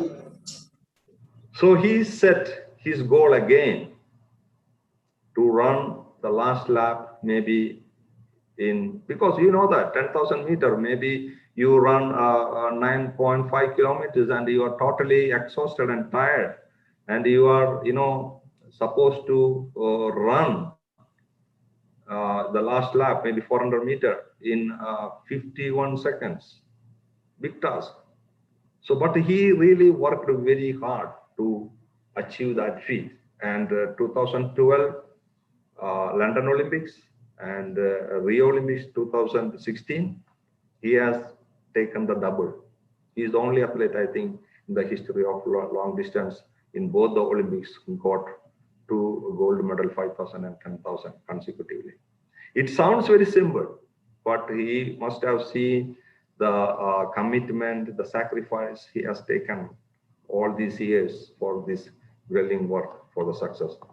So the next one is focus, control, focus, concentration, or you can see that it is the ability to shut out external distractions.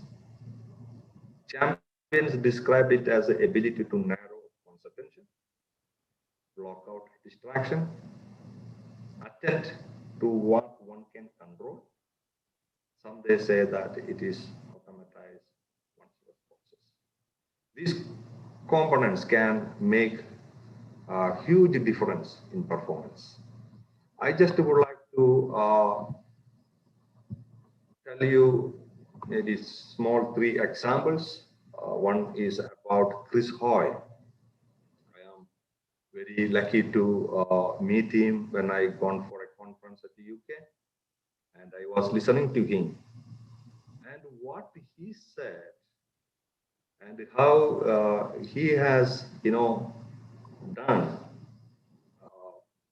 That was the time for 1,000 meter. What he called? He's a cyclist, of course, world champion,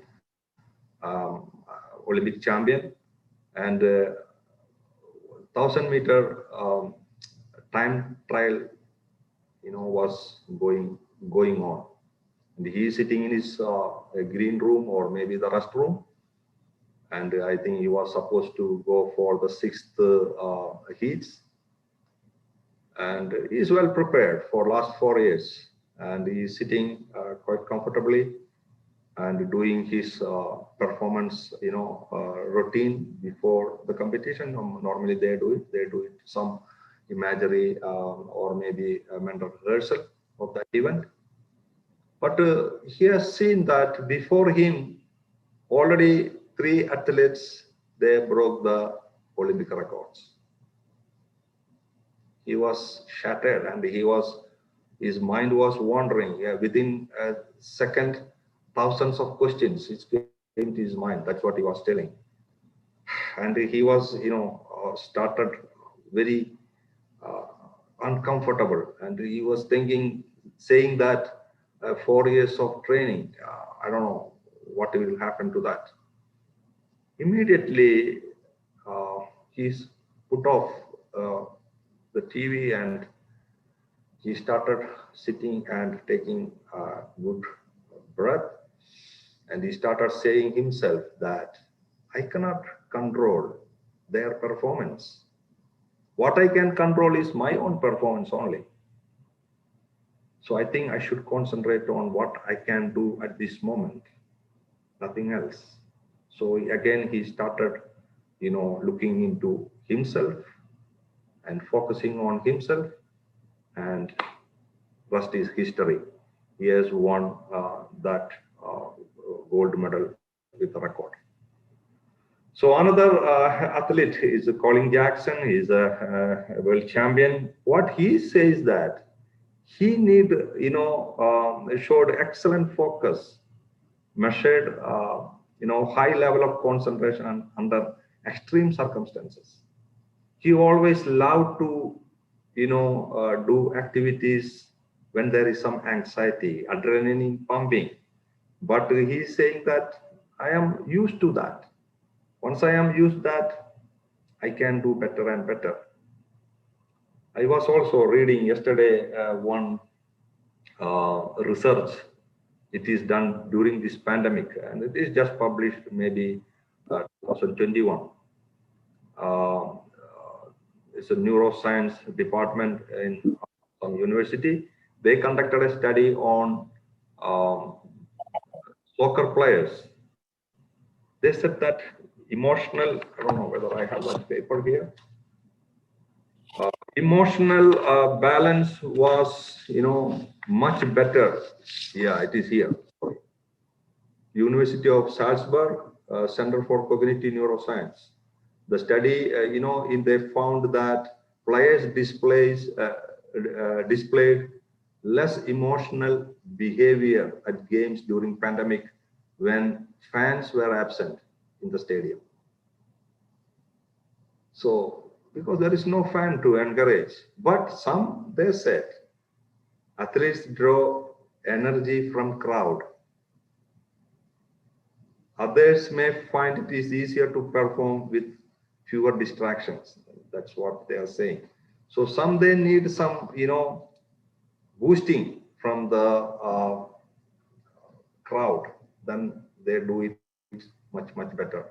So if you cannot really focus on the given task, then you may fail also. The last incident is about the Zinedine Zidane in World Cup. I am sure most of you may be remembering that incident. Is headbutting the Marco Materazzi, the captain of Italian defender.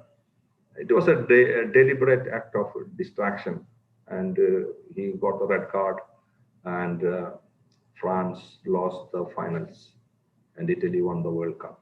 So it is very, very important mental skill all the athletes should carry. Intensity again, I don't know whether we practice that, I'm not sure. So I have seen, especially it is more applicable in, like boxing or wrestling, etc. So a good mental athlete should understand or decide on what level of intensity one should go into the arena. There are some athletes, maybe in the university level, within no time, I'll just beat him and come back. So I is going to the ring maybe with, the full intensity. If there is a scale for 1 to 10, that means he is going with the 10 intensity level. Most of the time they make mistake. If you go like that, okay, he want to beat him very fast and come back. Maybe he hold him and the other guy is, putting you down and you will be losing the match. So it is very important how I should start playing the game with what intensity. If you remember the case of Mary Kom just now in this Olympics, in the first round, if you remember, she got only, the decision was in the favor of that Mexican girl, 4-1. Only one judge say that Mary Kom is leading.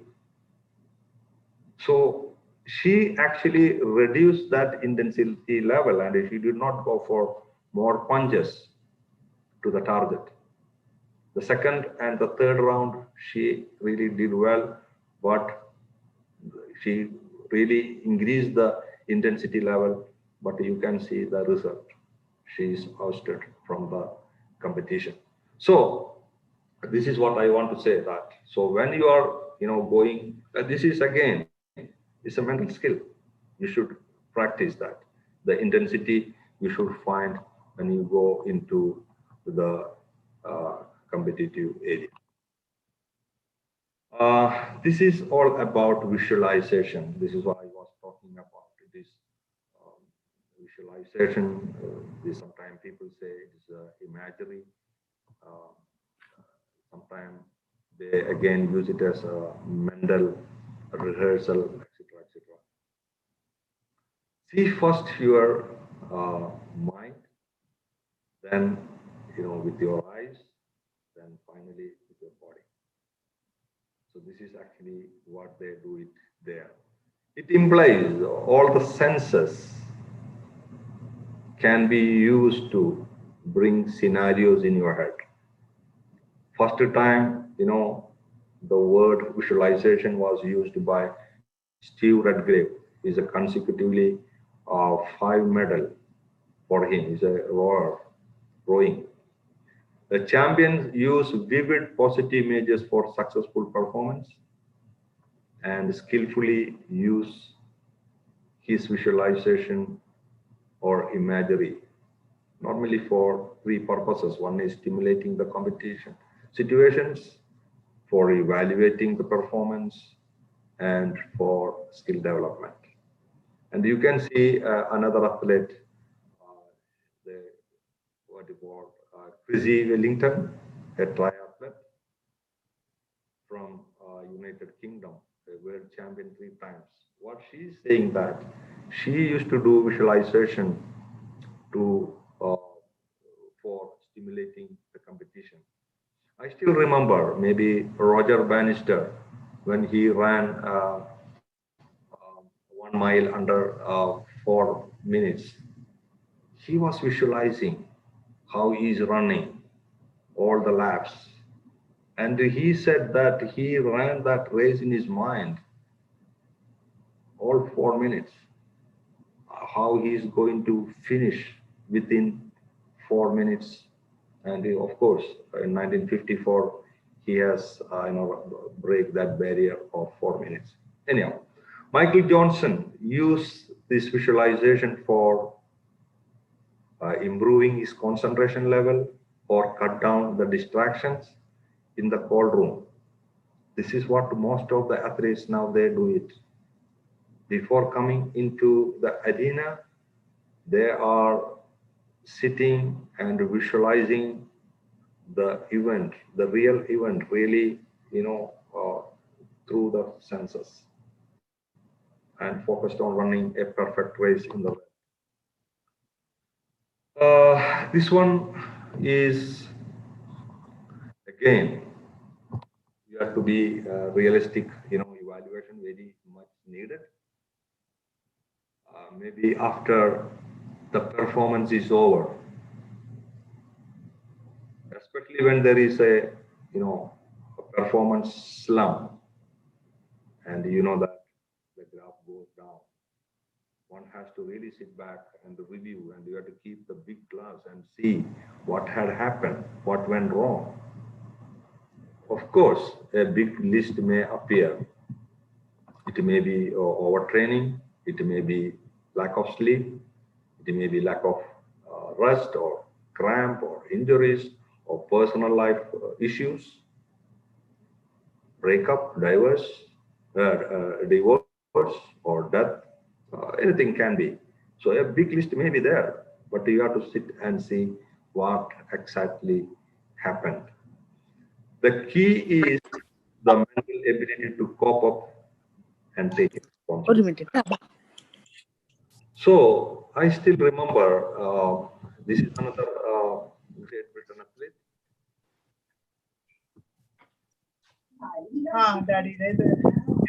In 80.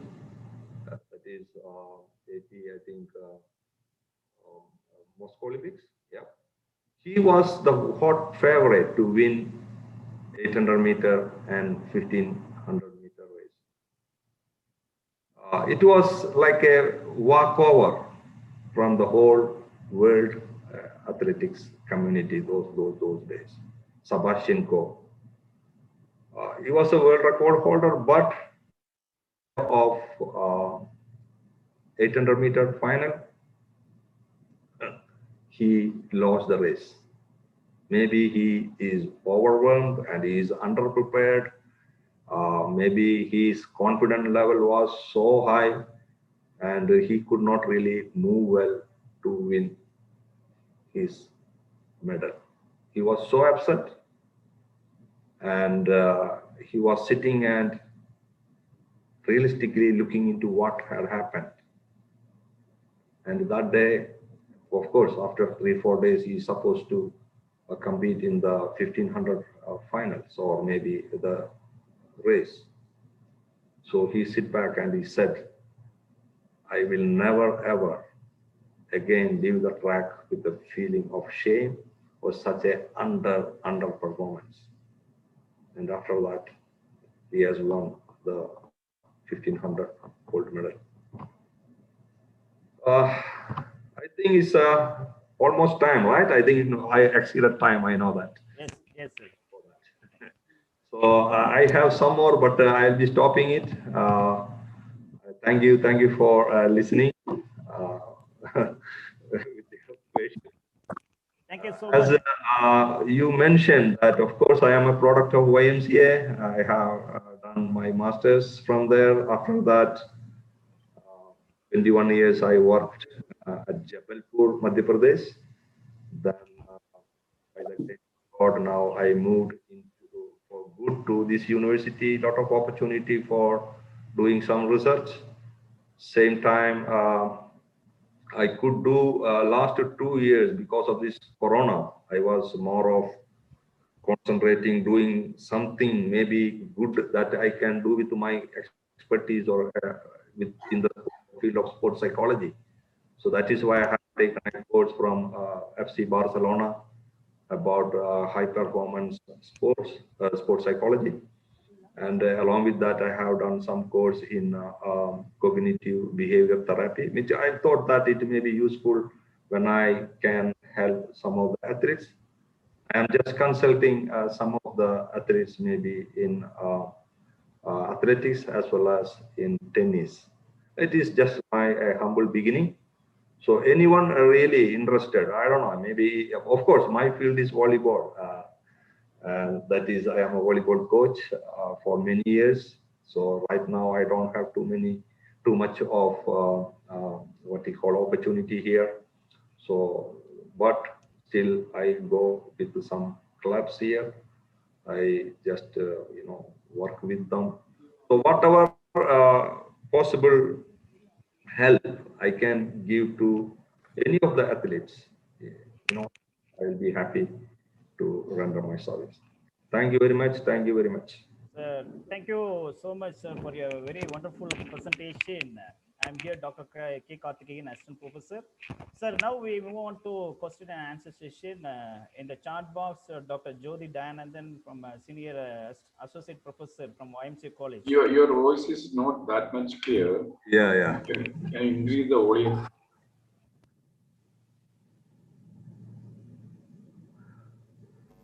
Otherwise, you can remove your headset. It is good. Sir, now I am audible, sir? Yeah, now it is okay. Yes, sir. Yeah, thank you very much, sir, Dr. Varghese Anthony, sir. And now we move on to question and answer session. The first question raised by Dr. Jyoti Dayanandan, Senior Associate Professor, YMCA College. Sir, the question was, why do elite athletes lose focus, control, even after colossal experience?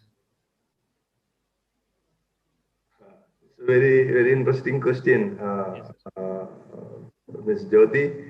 See, any athlete for matter, this negative emotion, once it is settled in the mind, then you may not able to focus well. You may be, as you mentioned, they are elite athletes. That doesn't mean that a certain situation has created, or maybe you are playing and the umpire is giving a decision out, or maybe a bad call.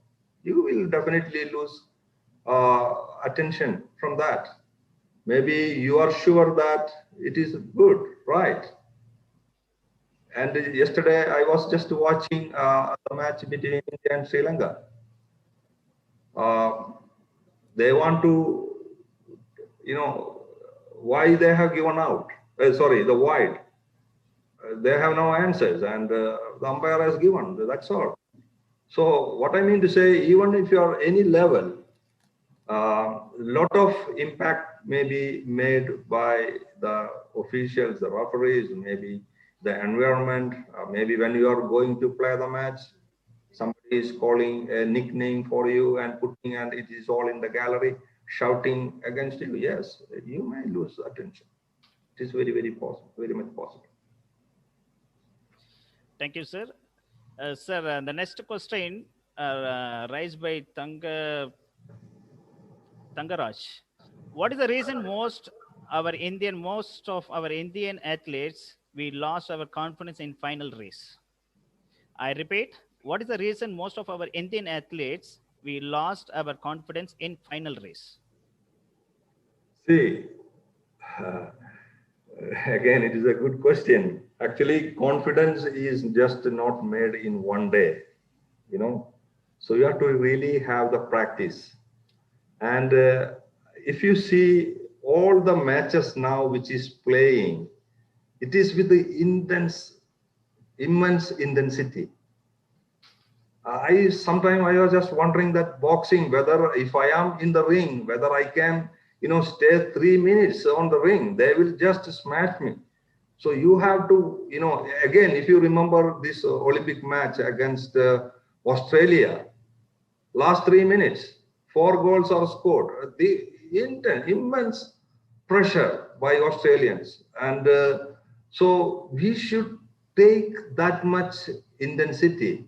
And I don't know, our, what you call, the players ever had a practice session with such intensity.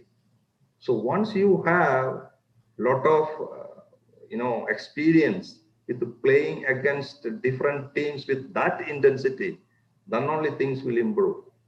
Maybe just now again, I am looking into the world champion, the great archers, all failed now.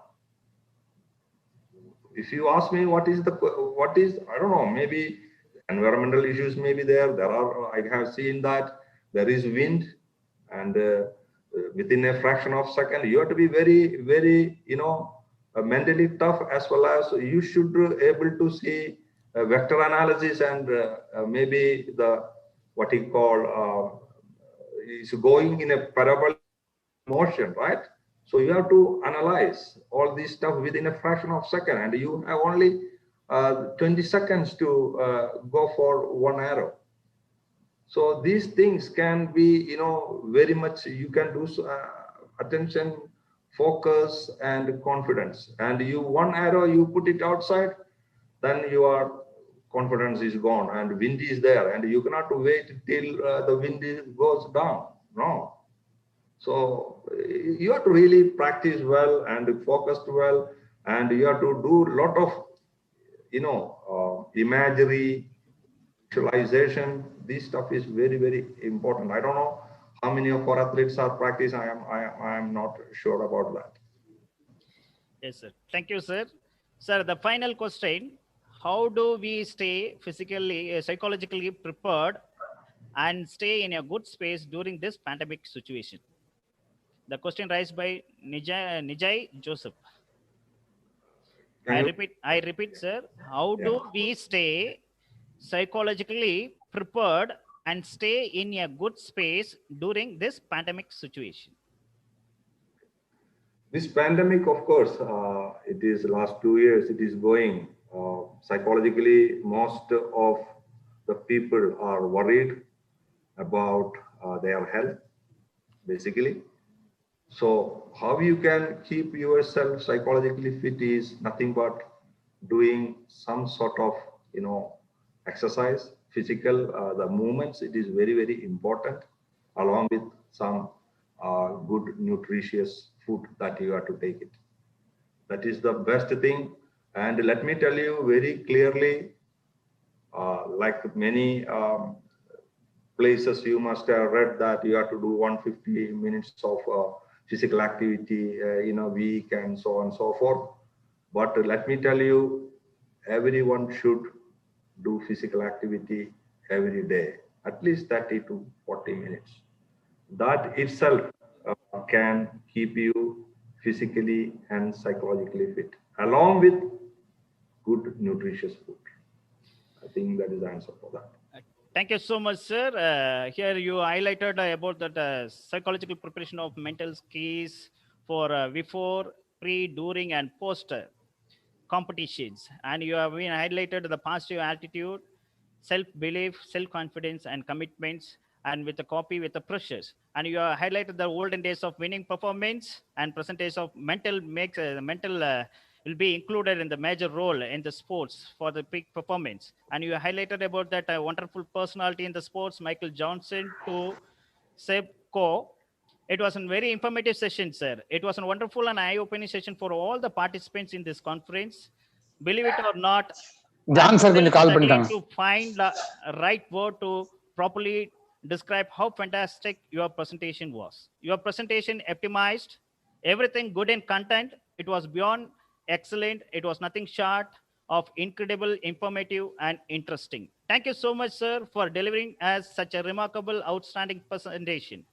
Behalf of IMC College Management, correspondent, principal, administrative officer, executive secretary, project secretary, organizing secretaries, teaching and non-teaching staff, we are greatly appreciate the presentation you give.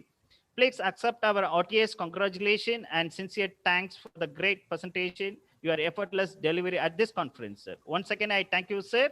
As a token of gratitude, kindly accept our e-certificate, sir. Thank you very much. Thank you so much, sir.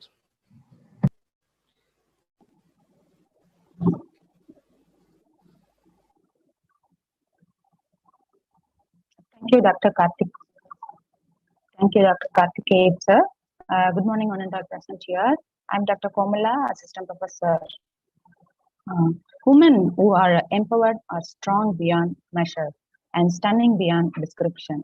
It is a great pleasure for me to introduce our second session resource person who is going to talk about us, dog trait and aggression in sports, Dr. Germina Kasma, Professor, Department of Theory and Methodology of Motor Activities, University of Craiova, Romania.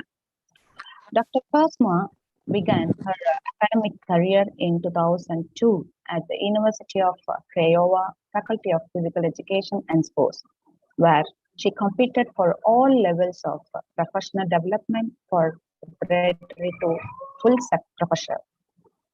Her contribution to the field of study led to her appointment to the Directory Board of the Romanian Sports Science Council in 2010, where she presently serves as the General Secretary. She has been the Department Director and a member of the University of Craiova Senate since 2019. In 2010, she earned a PhD in sports science for her research on athletic movement intelligence. Dr. Kasma founded the Journal of Sports and Kinetic Movement and serves as its editor-in-chief. She was the director or a member of implementation team for 9 national and European projects, and she has co-authored over 120 scholarly papers regarding physical education, rehabilitation through movement, psychological training for athletes. She also works as a PhD coordinator in sports science domain at the Doctoral School of Social Sciences and Humanities, as well as member of numerous national and international conference boards. From 2012 until 2020, She led the Laboratory of Psychopedagogy of Movement Activities at the University of Craiova Research Center, Center for Studies of Humanity, Motricity. She served as a peer reviewer for more than 100 publications that were published in journals and conference proceedings. She is a representative of Ambassador to Romania from 2020-21 International Organization for Health, Sports and Kinesiology. She has received many awards. From 2017, she has received first place in poster competition for the paper of the influence of dance for people with Down syndrome in International Conference Youth in the Perspective of Olympic Movement, Bravo. And in 2016, she received the Research Award in University of Craiova in Ceremony of Excellence in Research. And in 2014, she received Best Presentation Award in International Multidisciplinary Scientific Conference on Social Science and Art, Bulgaria. In 2013, she received Scientific Award for the paper tensiomyography method used for neuromuscular assessment of muscles training of a Journal of Neuroengineering and Rehabilitation from Romanian Council of Science.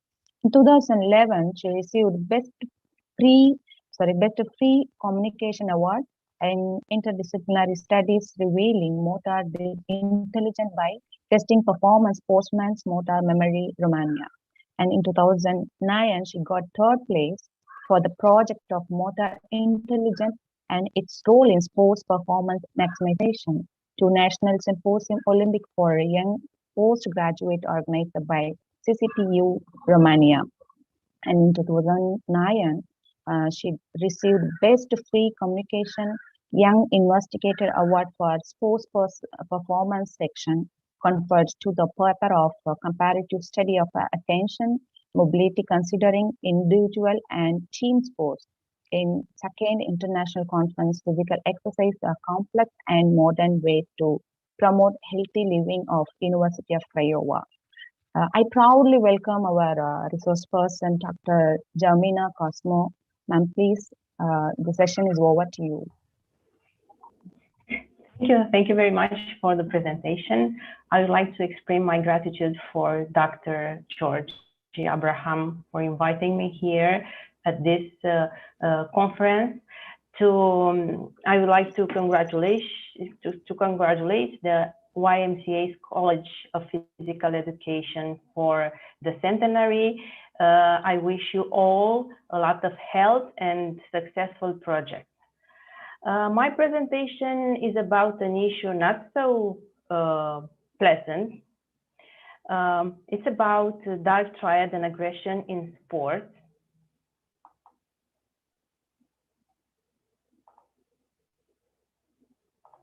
Okay. So you can see my presentation is okay?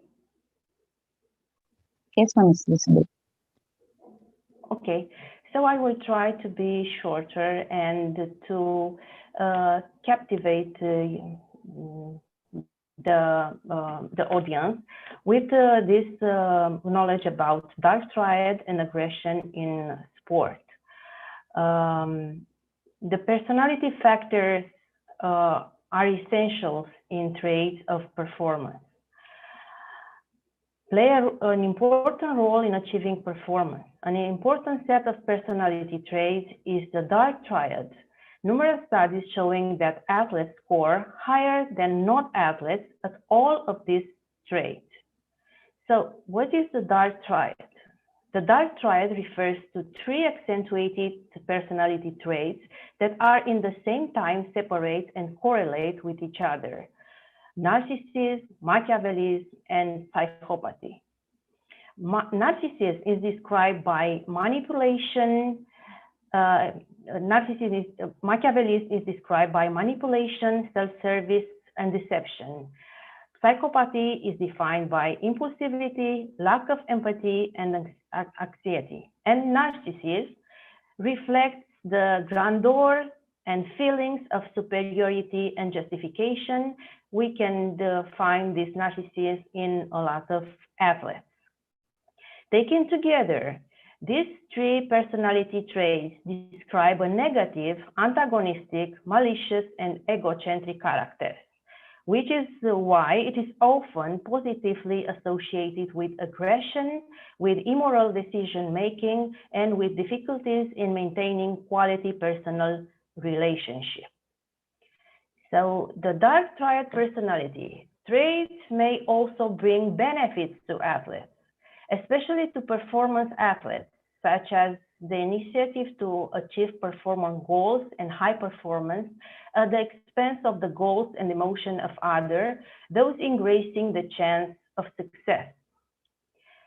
The presence of these traits among athletes can be beneficial because high Machiavellism, narcissism, and psychopathy facilitate a better adaptation to pressure determined by participating in competition, a high level of self-confidence, increased resilience, stronger coping strategies, involvement, and high power of concentration. So, however, the dark triad has not been sufficiently studied in relation with other traits of athletes. So, what is aggression? Aggression is defined as an intentional behavior manifest to harm other person. There are several forms of aggression, such as physical aggression, verbal aggression, and relationship aggression. Physical aggression involves physical action with the purpose of injuring, such as hitting, pushing, beating abruptly, or with the purpose of destroying person property, such as breaking windows or scratching cars. Verbal aggression uses the verbal behavior to hurt others, such as shooting, calling names, or spreading rumors. Relational aggression is what the behavior aimed at damaging a person's social relationship, such as lying or exposing compromising photographs. So, studies on gender difference in aggression have generally obtained.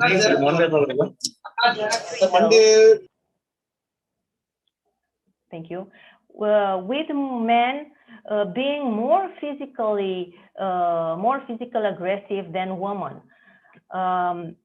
and women more verbally aggressive than men. So anger and hostility did not show significant gender differences. Akhtar conducted a study in which they compared the levels of aggression among adolescents, the results obtained by them showing that boys are more aggressive than girls. On the other hand, Edali showed that there are no gender differences in terms of aggression. Also, Bettencourt and Miller have shown that men are much more aggressive than women when provoked, but also Fars found that boys are more easily involved than girls in acts of physical aggression. So, taking into account of this, the above, I will show you a small study that we wanted to verify whether the gender differences among athletes in terms of 4 types of aggression: physical aggression, verbal aggression, anger, and hostility, are different are gender differences in aggression among athletes. So the general model of aggression suggests, among other things, a dynamic, episodic and contextual approach. So this model, after Anderson and Bushman, separates the sequence of aggressive behavior into 3 phases: inputs, roots, and outcomes or results. So inputs refers to how personal and situational factors determine aggressive behavior.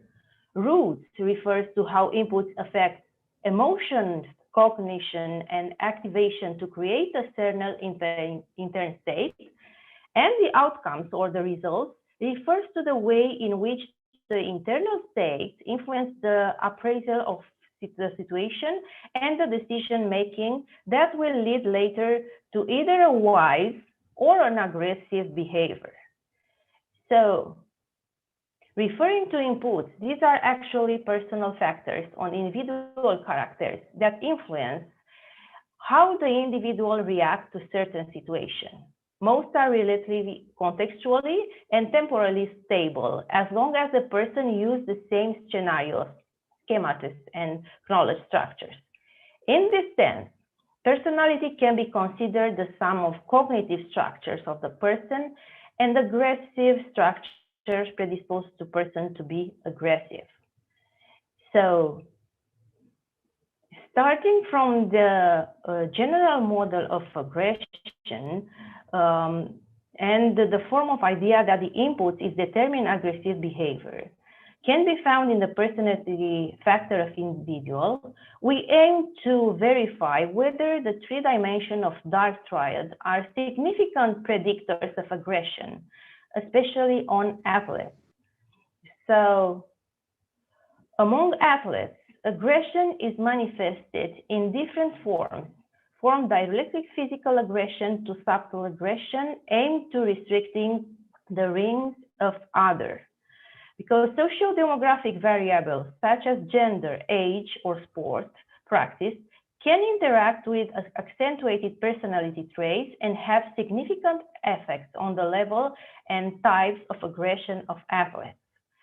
The way in which personality effects are associated with certain levels and types of aggression can be modulated by age, which carries with the imprint of life experience, but also by the sport practice, which involves more or less interactions with others. It is very important that men who practice contact sports have lower level of instrumental aggression and higher level of reactive aggression than women who practice sports other than contact sports. Kemmel said that in 1988. Also, in a study, Mashoudi studied the aggressiveness of athletes, showed that younger athletes have higher level of aggression than older ones. Regarding the contextual variability, the relationship between the sport practice and aggressions proves to be different depending on the nature of sports, whether or not it's contact or whether it is individual or a team.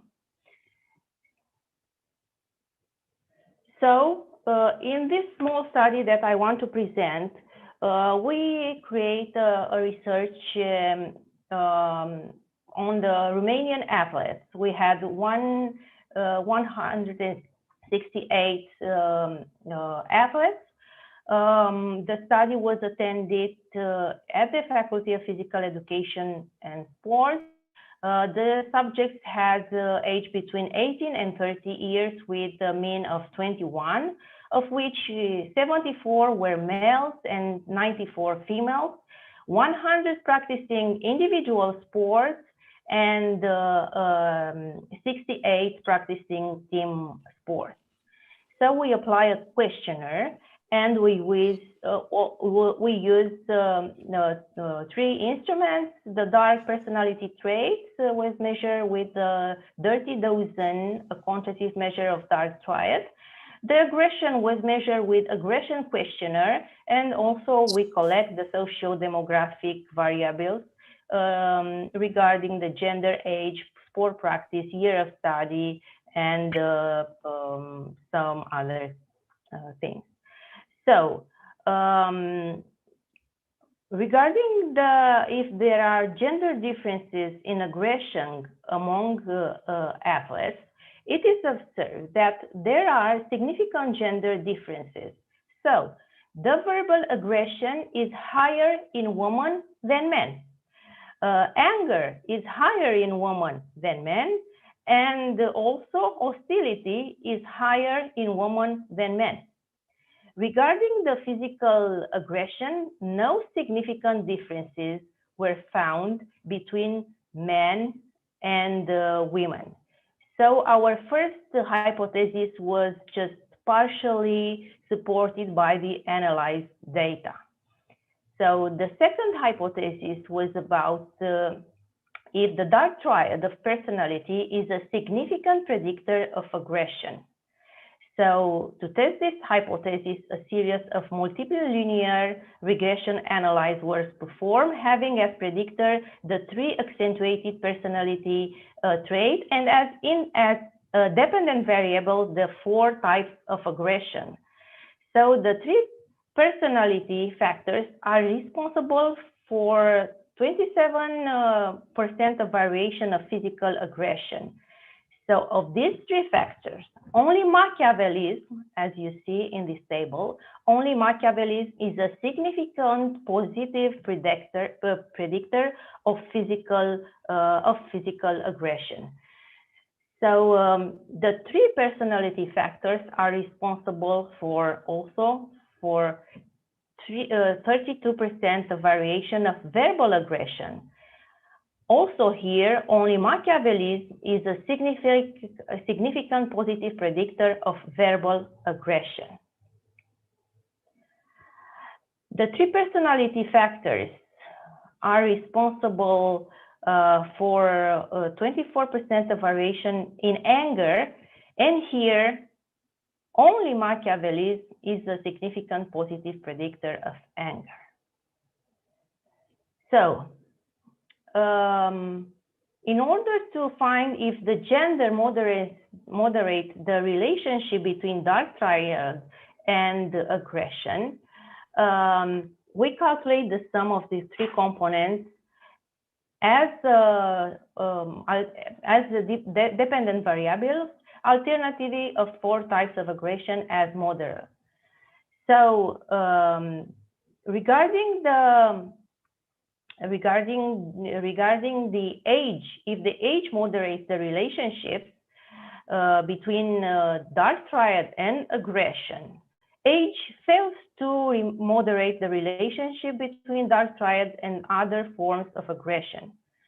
So this is why the sport practices fail to moderate the relationship between dark triad and other forms of aggression. Okay, so through the first hypothesis, it was shown that women have higher scores than men in verbal aggression, anger, and hostility. In the case of physical aggression, there was no significant differences between the athletes. The results can be attributed to the fact that women in our research group have lower levels of tolerance for frustration, which can lead to forms of aggression such as verbal, anger, and hostility. I would like to remind you that this research was made during the last year during the COVID-19 pandemic, where the athletes were isolated. So I will tell about this on it's the limit of our research. However, verbal aggression is specific to women who choose this form of aggression to compensate the difference in strength compared to men. So we found that Machiavellism is a significant positive predictor for physical aggression, anger, and hostility. And Machiavellism and narcissism are significant positive predictors for verbal aggression. These results are consistent with the general model of aggression, which postulate that multiple factors are involved in triggering aggression, but last but not least, personal factors. So Machiavellism leads to aggression in that people with high levels of Machiavellism are usually willing to compromise in order to manipulate others and to use those they come in contact with. Narcissism also contributes to verbal aggression through the reaction that people with high level of narcissism can manifest even their ego is attacked. So similar results as our research were obtained by Johnson, Ilya, Book, Lee, and Ashton, and also Paling. Also, we show that in this research showed that gender and age moderate the relationship between dark triad and verbal aggression, and the sport practice moderate the relationship between dark triad and physical aggression. The frustration aggression theory argues that aggression occurs as a result of goal obstruction or frustration. Regarding what our previous speaker spoke about, to have very valid and realistic goals, because if we don't have realistic goals, that can lead to this frustration. At the same time, previous failure or frustrating experience can lead to ruminating of those two aggressions. The interaction between female gender and Machiavellism has the effect of increasing the level of verbal aggression, anger, and hostility. This can be attributed to the fact that women with high levels of Machiavellism use more three-charge methods or resolving personal frustration of those caused by the interacting with they engage. It is very important that regarding the moderate role of age, it mitigates the effect that Machiavellism exerts on aggression. Age brings with it a certain wisdom, but also a maturation that involves the control and self-control. Even Machiavellist person can control his impulses. Also, as you saw, the sport practice interacts with Machiavellism, having specific effects on physical aggression, in the sense that in athletes who practice individual sports, Machiavellist traits have stronger effects on physical aggression than in those who practice team sports. This can be explained by the fact that individual sports, the spirit of competition is rather self-centered, and the desire for success can be at the end in itself, for which athletes would do anything to achieve it. But in team sport, a certain group cohesion is created. The spirit of competition is shared with the team members, and collaboration is essential for success. Those despite Machiavelli's malice, athletes who practice team sports tend to be less aggressive because their success depends on their good results. So these results of the study highlight the role of dark triad personality traits in the manifestation of aggression in athletes. It has been observed that women are more aggressive than men, then Machiavellism and narcissism are positively associated with aggression, and that gender, age, and sport moderate the relationship between dark triad and aggression. So these results can be used to help athletes to develop personality, temper their aggressive impulse, and increase their tolerance for frustration, because it's very important to have a good attitude and to be focused on the goal. Specific programs can be developed to track the evolution of athletes so that their desire for performance or possible failures and conflicts do not affect their well-being. This program also can be oriented towards the development of positive character traits and the high level of sportsmanship, and this task falls to teachers and coaches. Beyond the personality factors of athletes, positive education can contribute to personal growth and the development of athletes' resilience, because resilience is very important in winning and in having gold medals. As I told you, one of the limitations of the study may be the data, that the data were collected during the COVID-19 pandemic. So a future direction of research could be conduct a longitudinal study to see if the results of the study have a baseline level, so the evolution of the level of aggression of athletics can be observed. Also, I would like to remind you that the optimal performance starts with training your mind. This is a very crucial issue, and this is a factor that all the coaches have to focus on it. So thank you. I hope I was short and at the object. I prefer to discuss more about this and maybe to have some other comments about also the dark triad and of the personality, but also the mental training, because as you all agree, it is a very important issue in obtaining the performance.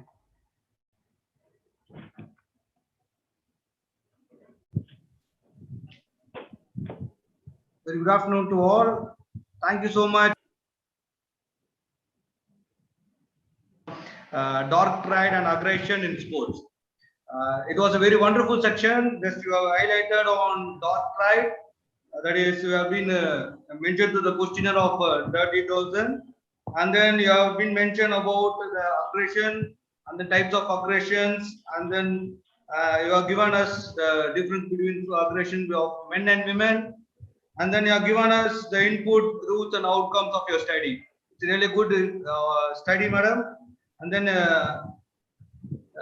we are so fortunate to have you with us in this afternoon section. This section was like an education feast, madam, for us and also for the participants. Dear participants, now the time for you to interact with the resource person. If you have any questions, you can ask the madam.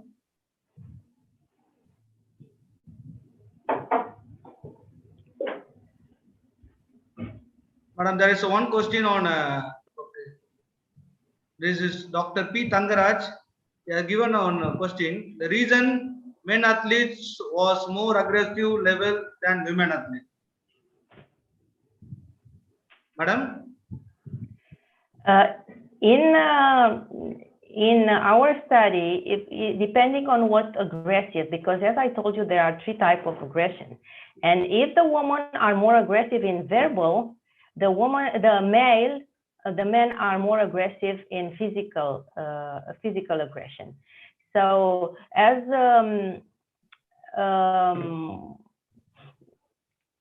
it is not a universal recipe. In sports training, in mental training, it is not a universal recipe, because one method and some other, and my colleague before spoke about relaxation. Relaxation is indeed a method to stop the aggression, or maybe to moderate the aggression. And but this method, the method that we use on athletes, depending on individuals, because there are athletes that can be or must be relaxed, but most of them must be activated.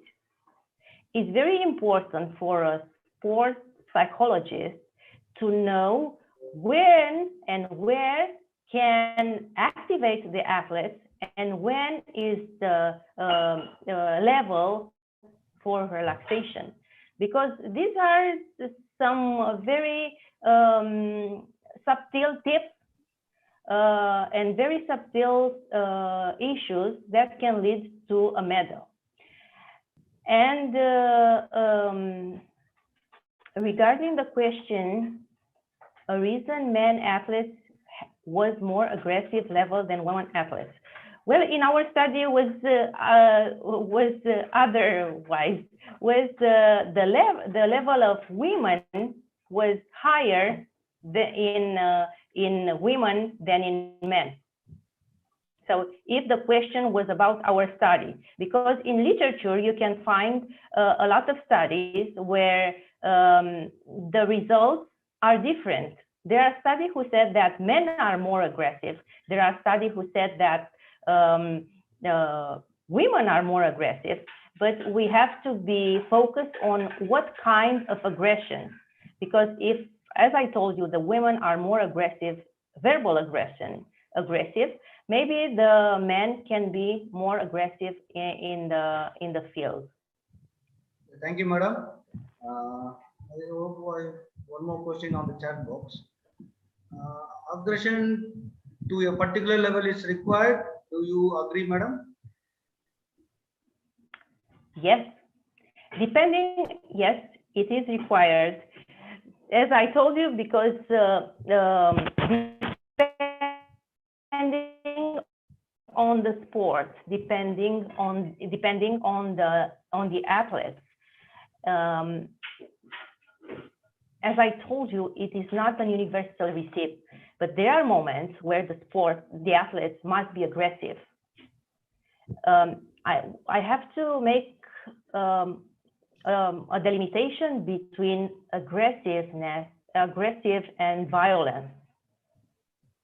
Okay, so in sports, there are sports that when the athlete has to be aggressive.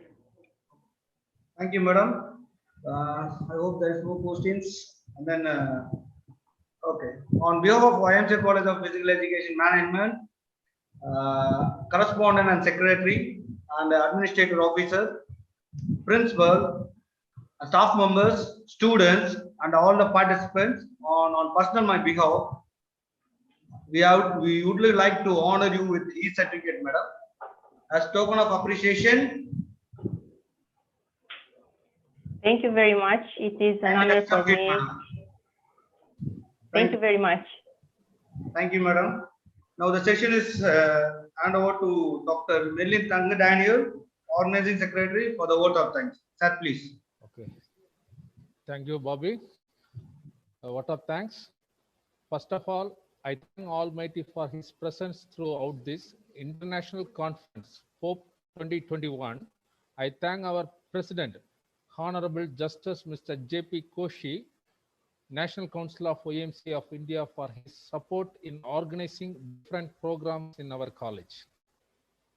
Next, I would like to thank Honorable Chief Justice Mr. Korean Joseph, the Chairman, Board of Management, for his brave and studious action in bringing out all the college program in a successful way. I extend my thanks to our correspondent secretary, Mr. Benjamin Franklin, for his able guidance and tireless work in all our day-to-day activities of the college. I extend my heartfelt thanks to the administrator cum estate manager, Mr. Raju George, for his unconditional support in all our college routine work, and also helped us making the brochures and invitation for our conference. I would like to thank the chief guest, Professor L.B. Laxmikant Rathod, Vice Chancellor, Palamuru University, Telangana, for his presence and inaugurating the conference. I extend my gratitude by thanking all the guests of honor, Dr. S. Bevinson Perinbaraj, former director and former principal, Alagappa University College of Physical Education, Karakudi, and Dr. Sivandi Adityanar College of Physical Education. Dr. Abhimanyu Singh, HOD, Department of Physical Education, BHU Varanasi, Dr. Sai Kumar, Principal and Secretary, Maruti College of Physical Education, Coimbatore, and Dr. Deepak Bigaj, Director of Sports, HOD, Department of Physical Education and Pune University, accepting our invitation to be our guest of honor and made the conference a grand success with their presence and valuable address to the audience.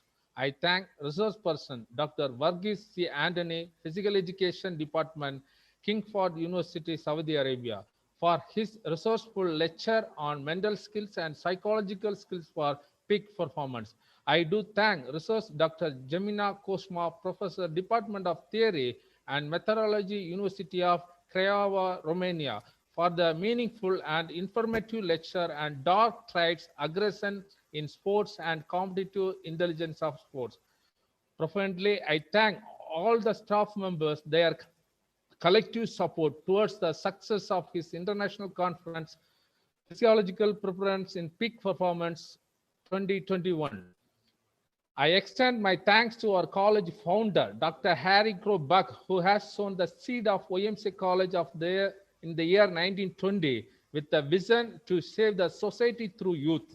For the purpose, he was chosen physical education as a weapon.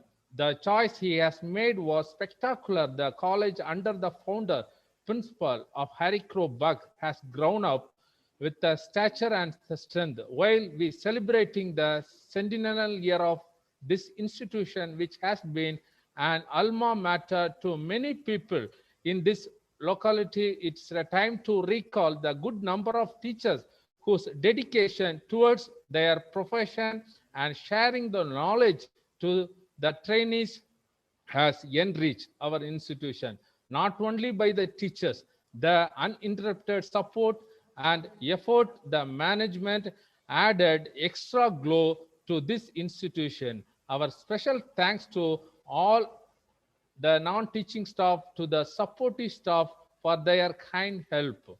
I extend my thanks to all the participation students and also seek your support for the future programs. Last but not the least, Dr. George Abraham, Principal, for his genuineness in recognizing all the faculty members in organizing such programs. This is the first time all the members are getting chance to organize programs. He is recognized as a solitary custodian in safeguarding the college from antisocial activities. Because of these brave steps, only the college is sailing in smooth way. Thank you all.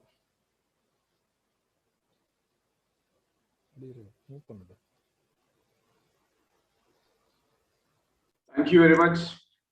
Yeah, please. Yes, sir. Sir, dear participants, this is announcement for participation. Sir, please you complete, sir. Then I'll give some minutes. Carry on, carry on. Sir, you please do that, sir.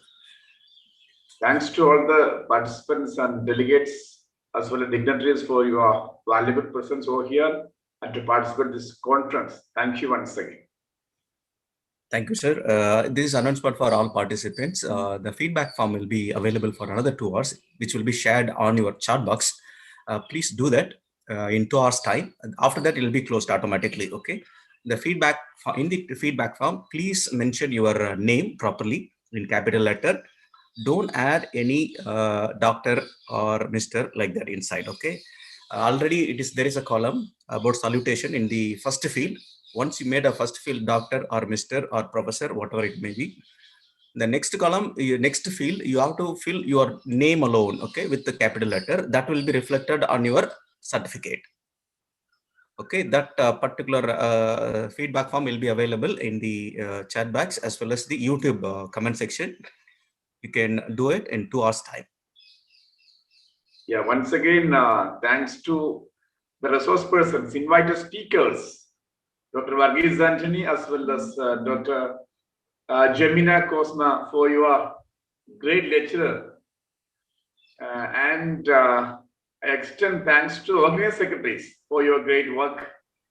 Mr. Felix Adegaraj, as well as Dr. Martin Tangadaniel, for your great work behind this curtain to make this program a grand success. Thank you.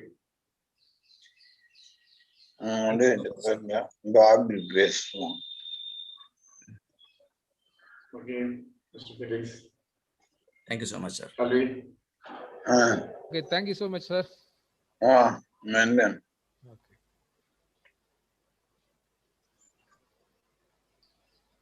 Madam, have you shared that feedback form on this chat box? Yes. Yes, sir, already shared. Okay. Can you see? Yes. It's available in the chat box, sir. Chat box. And the other comments can be stopped. All participant request, please stop other comments. Thank you and other things, because other people cannot see that feedback form link, which is available right now in the chat box. Madam, please post it again and again continuously, madam. Yeah, repeatedly I am sending. Yes, ma'am. And you can find it this same feedback form even on the YouTube form, the YouTube page in comment section. Thank you very much, Dr. Gemina Kasma, for coming here and sharing your knowledge. Okay, we are really thankful to you. We are happy to have you here. It's nice. Thank you. Thank you for inviting me. It was an honor for being here and to celebrate with you the YMCA College of Physical Education. Yeah, I appreciate for that wonderful presentation. Sir Varghese sir, thank you so much, sir, for your wonderful presentation. We are very much privileged and proud to say that you had a wonderful session with us, sir. You made this program. Thank you very much. I really appreciate the efforts, the initiative taken by the YMCA. Of course, that is my home ground. Very nice, sir. I will be visiting you all soon. Very, yeah. So, thank you so much, sir. So kind of you. Thank you, Dr. Jamina. Thank you so much.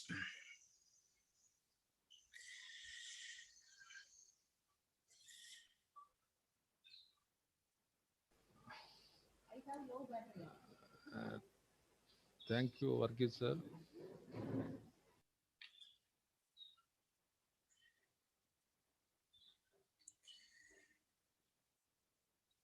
Dear participant, please stop commenting on the chat box so that the feedback form could be seen by other people, or else this is packed with your comments.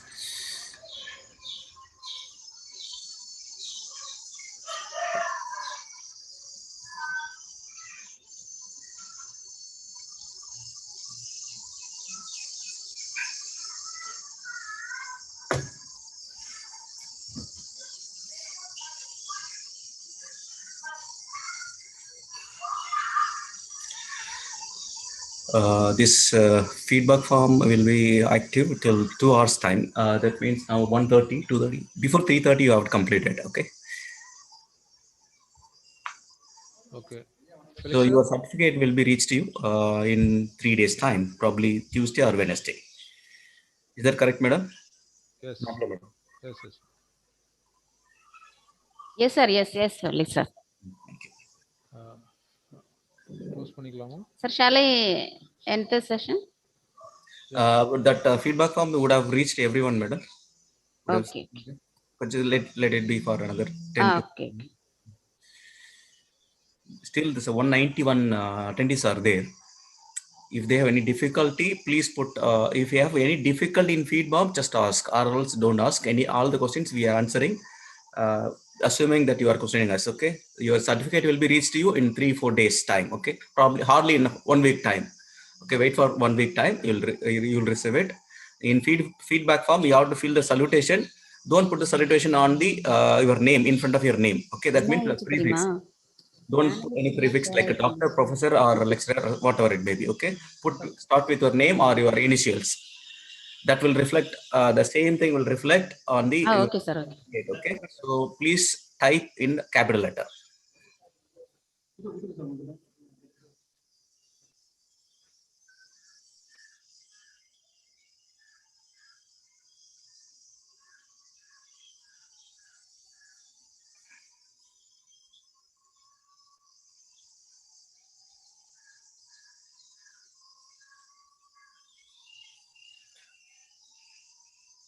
Dear attendees, if you are able to download the feedback form, you can leave after getting your feedback form. We are waiting for you to leave. Then only we'll complete it.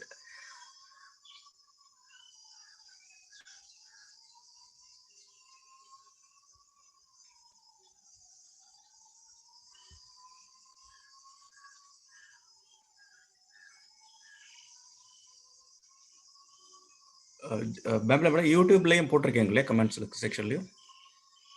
Sir போட்டேன் யூடியூப்லயும் போட்டேன். So the viewers in the YouTube, please check out the comment section. You can find the form. I mean the feedback form. Please send back to us in 2 hours time.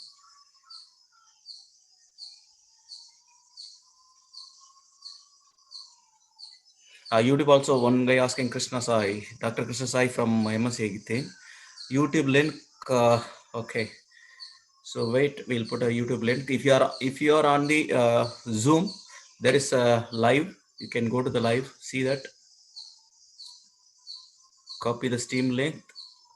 Mr. Krishna Sai, I can share that, but some people will understand that is the feedback form. Okay, so wait for some more moment, I'll give you. But however, nothing will be happening in the YouTube. Already the session is ended. No.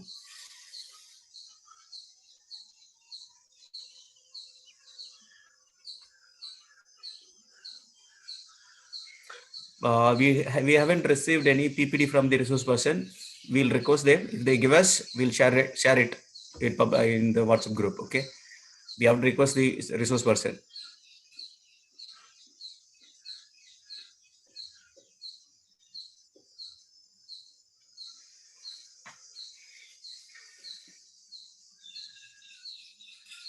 Now still 138 attendees are there. If you have any difficulty in downloading feedback form, please let us know.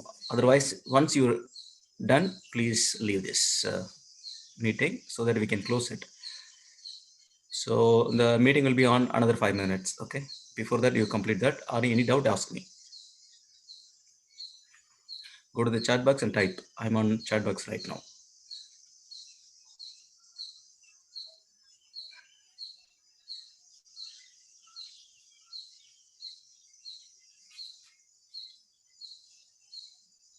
Sukhinda Mukherjee, I don't know. You have put some number. We have nothing to share. Okay. If anything, that PowerPoint from the resource person, if they shared with us, we'll share it on the your WhatsApp group. Okay.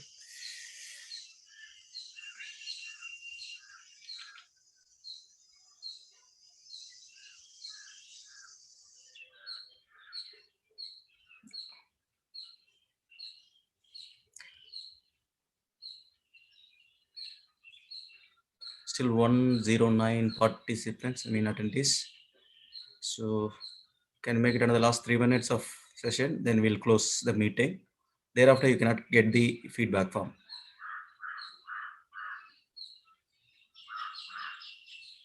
So many people are thanking us.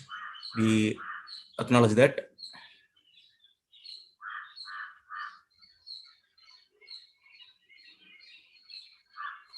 Oh, Steve, thanks.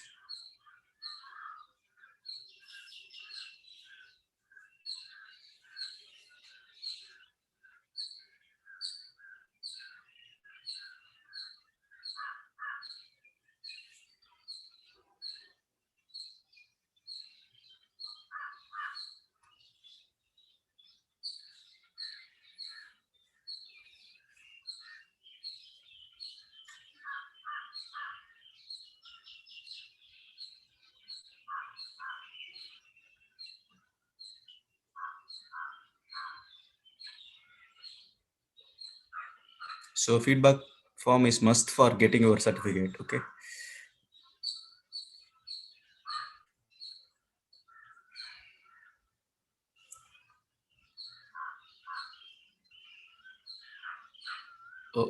PPT, we didn't receive any PPT from the resource persons. Okay. If they give us or share with us, we'll share it on the WhatsApp group. Now we don't have, no need to put your email or phone number here.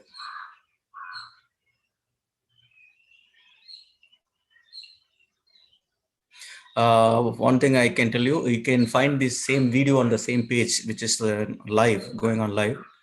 The same YouTube, the same videos and PowerPoints available. You can refer that video and get it.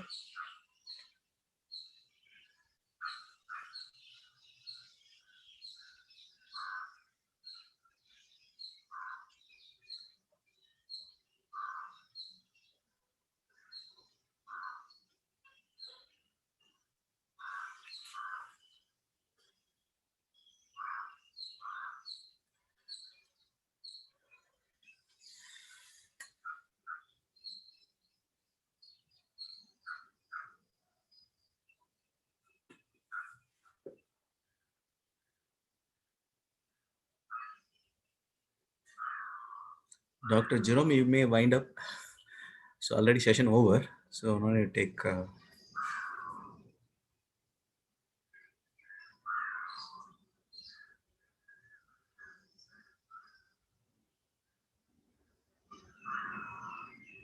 Feedback link already there. Sandeep, it is coming again. See that? Sandeep Narke, please see that.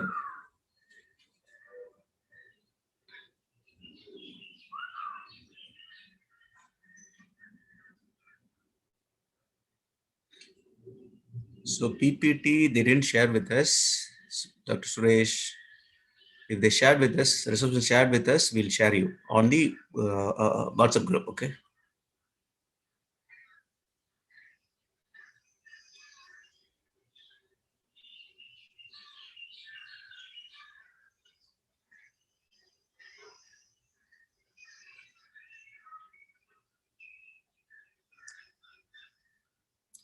You tell Venka, okay, I'll give you Krishna Sai.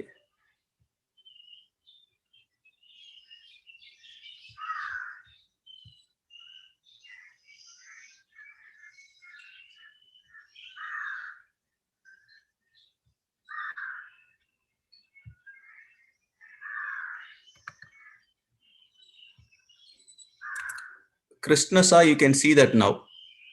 That is a separate link given to you alone, okay? YouTube link. Check out that YouTube link. Only Krishna Sai.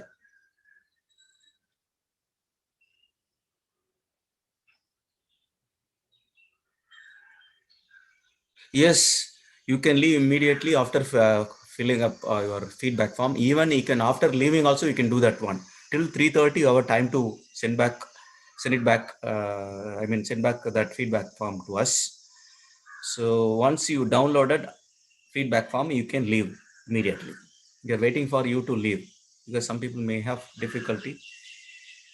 So we are here to help them out. So all the people who are thanking us, we are acknowledging it. Thank you so much.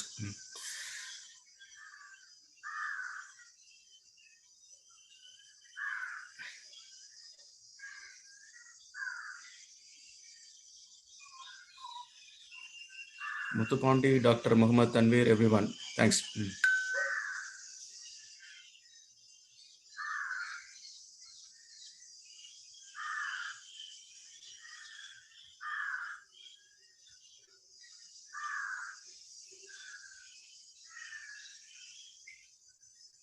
Right, last 2 minutes, we'll be live. Then we'll end the meeting now.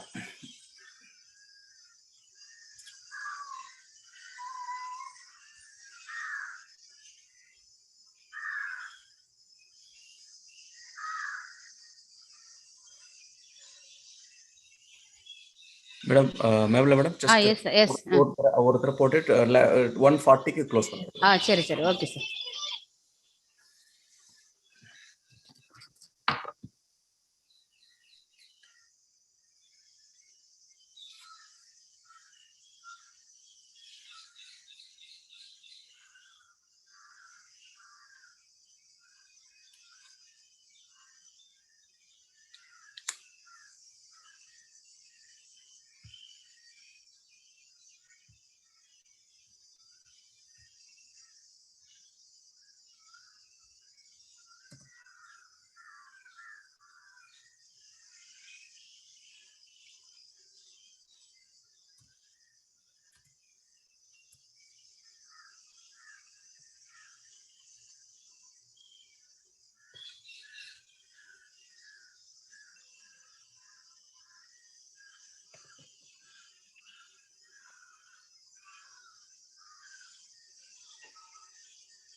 Sir close பண்ணிடலாமா?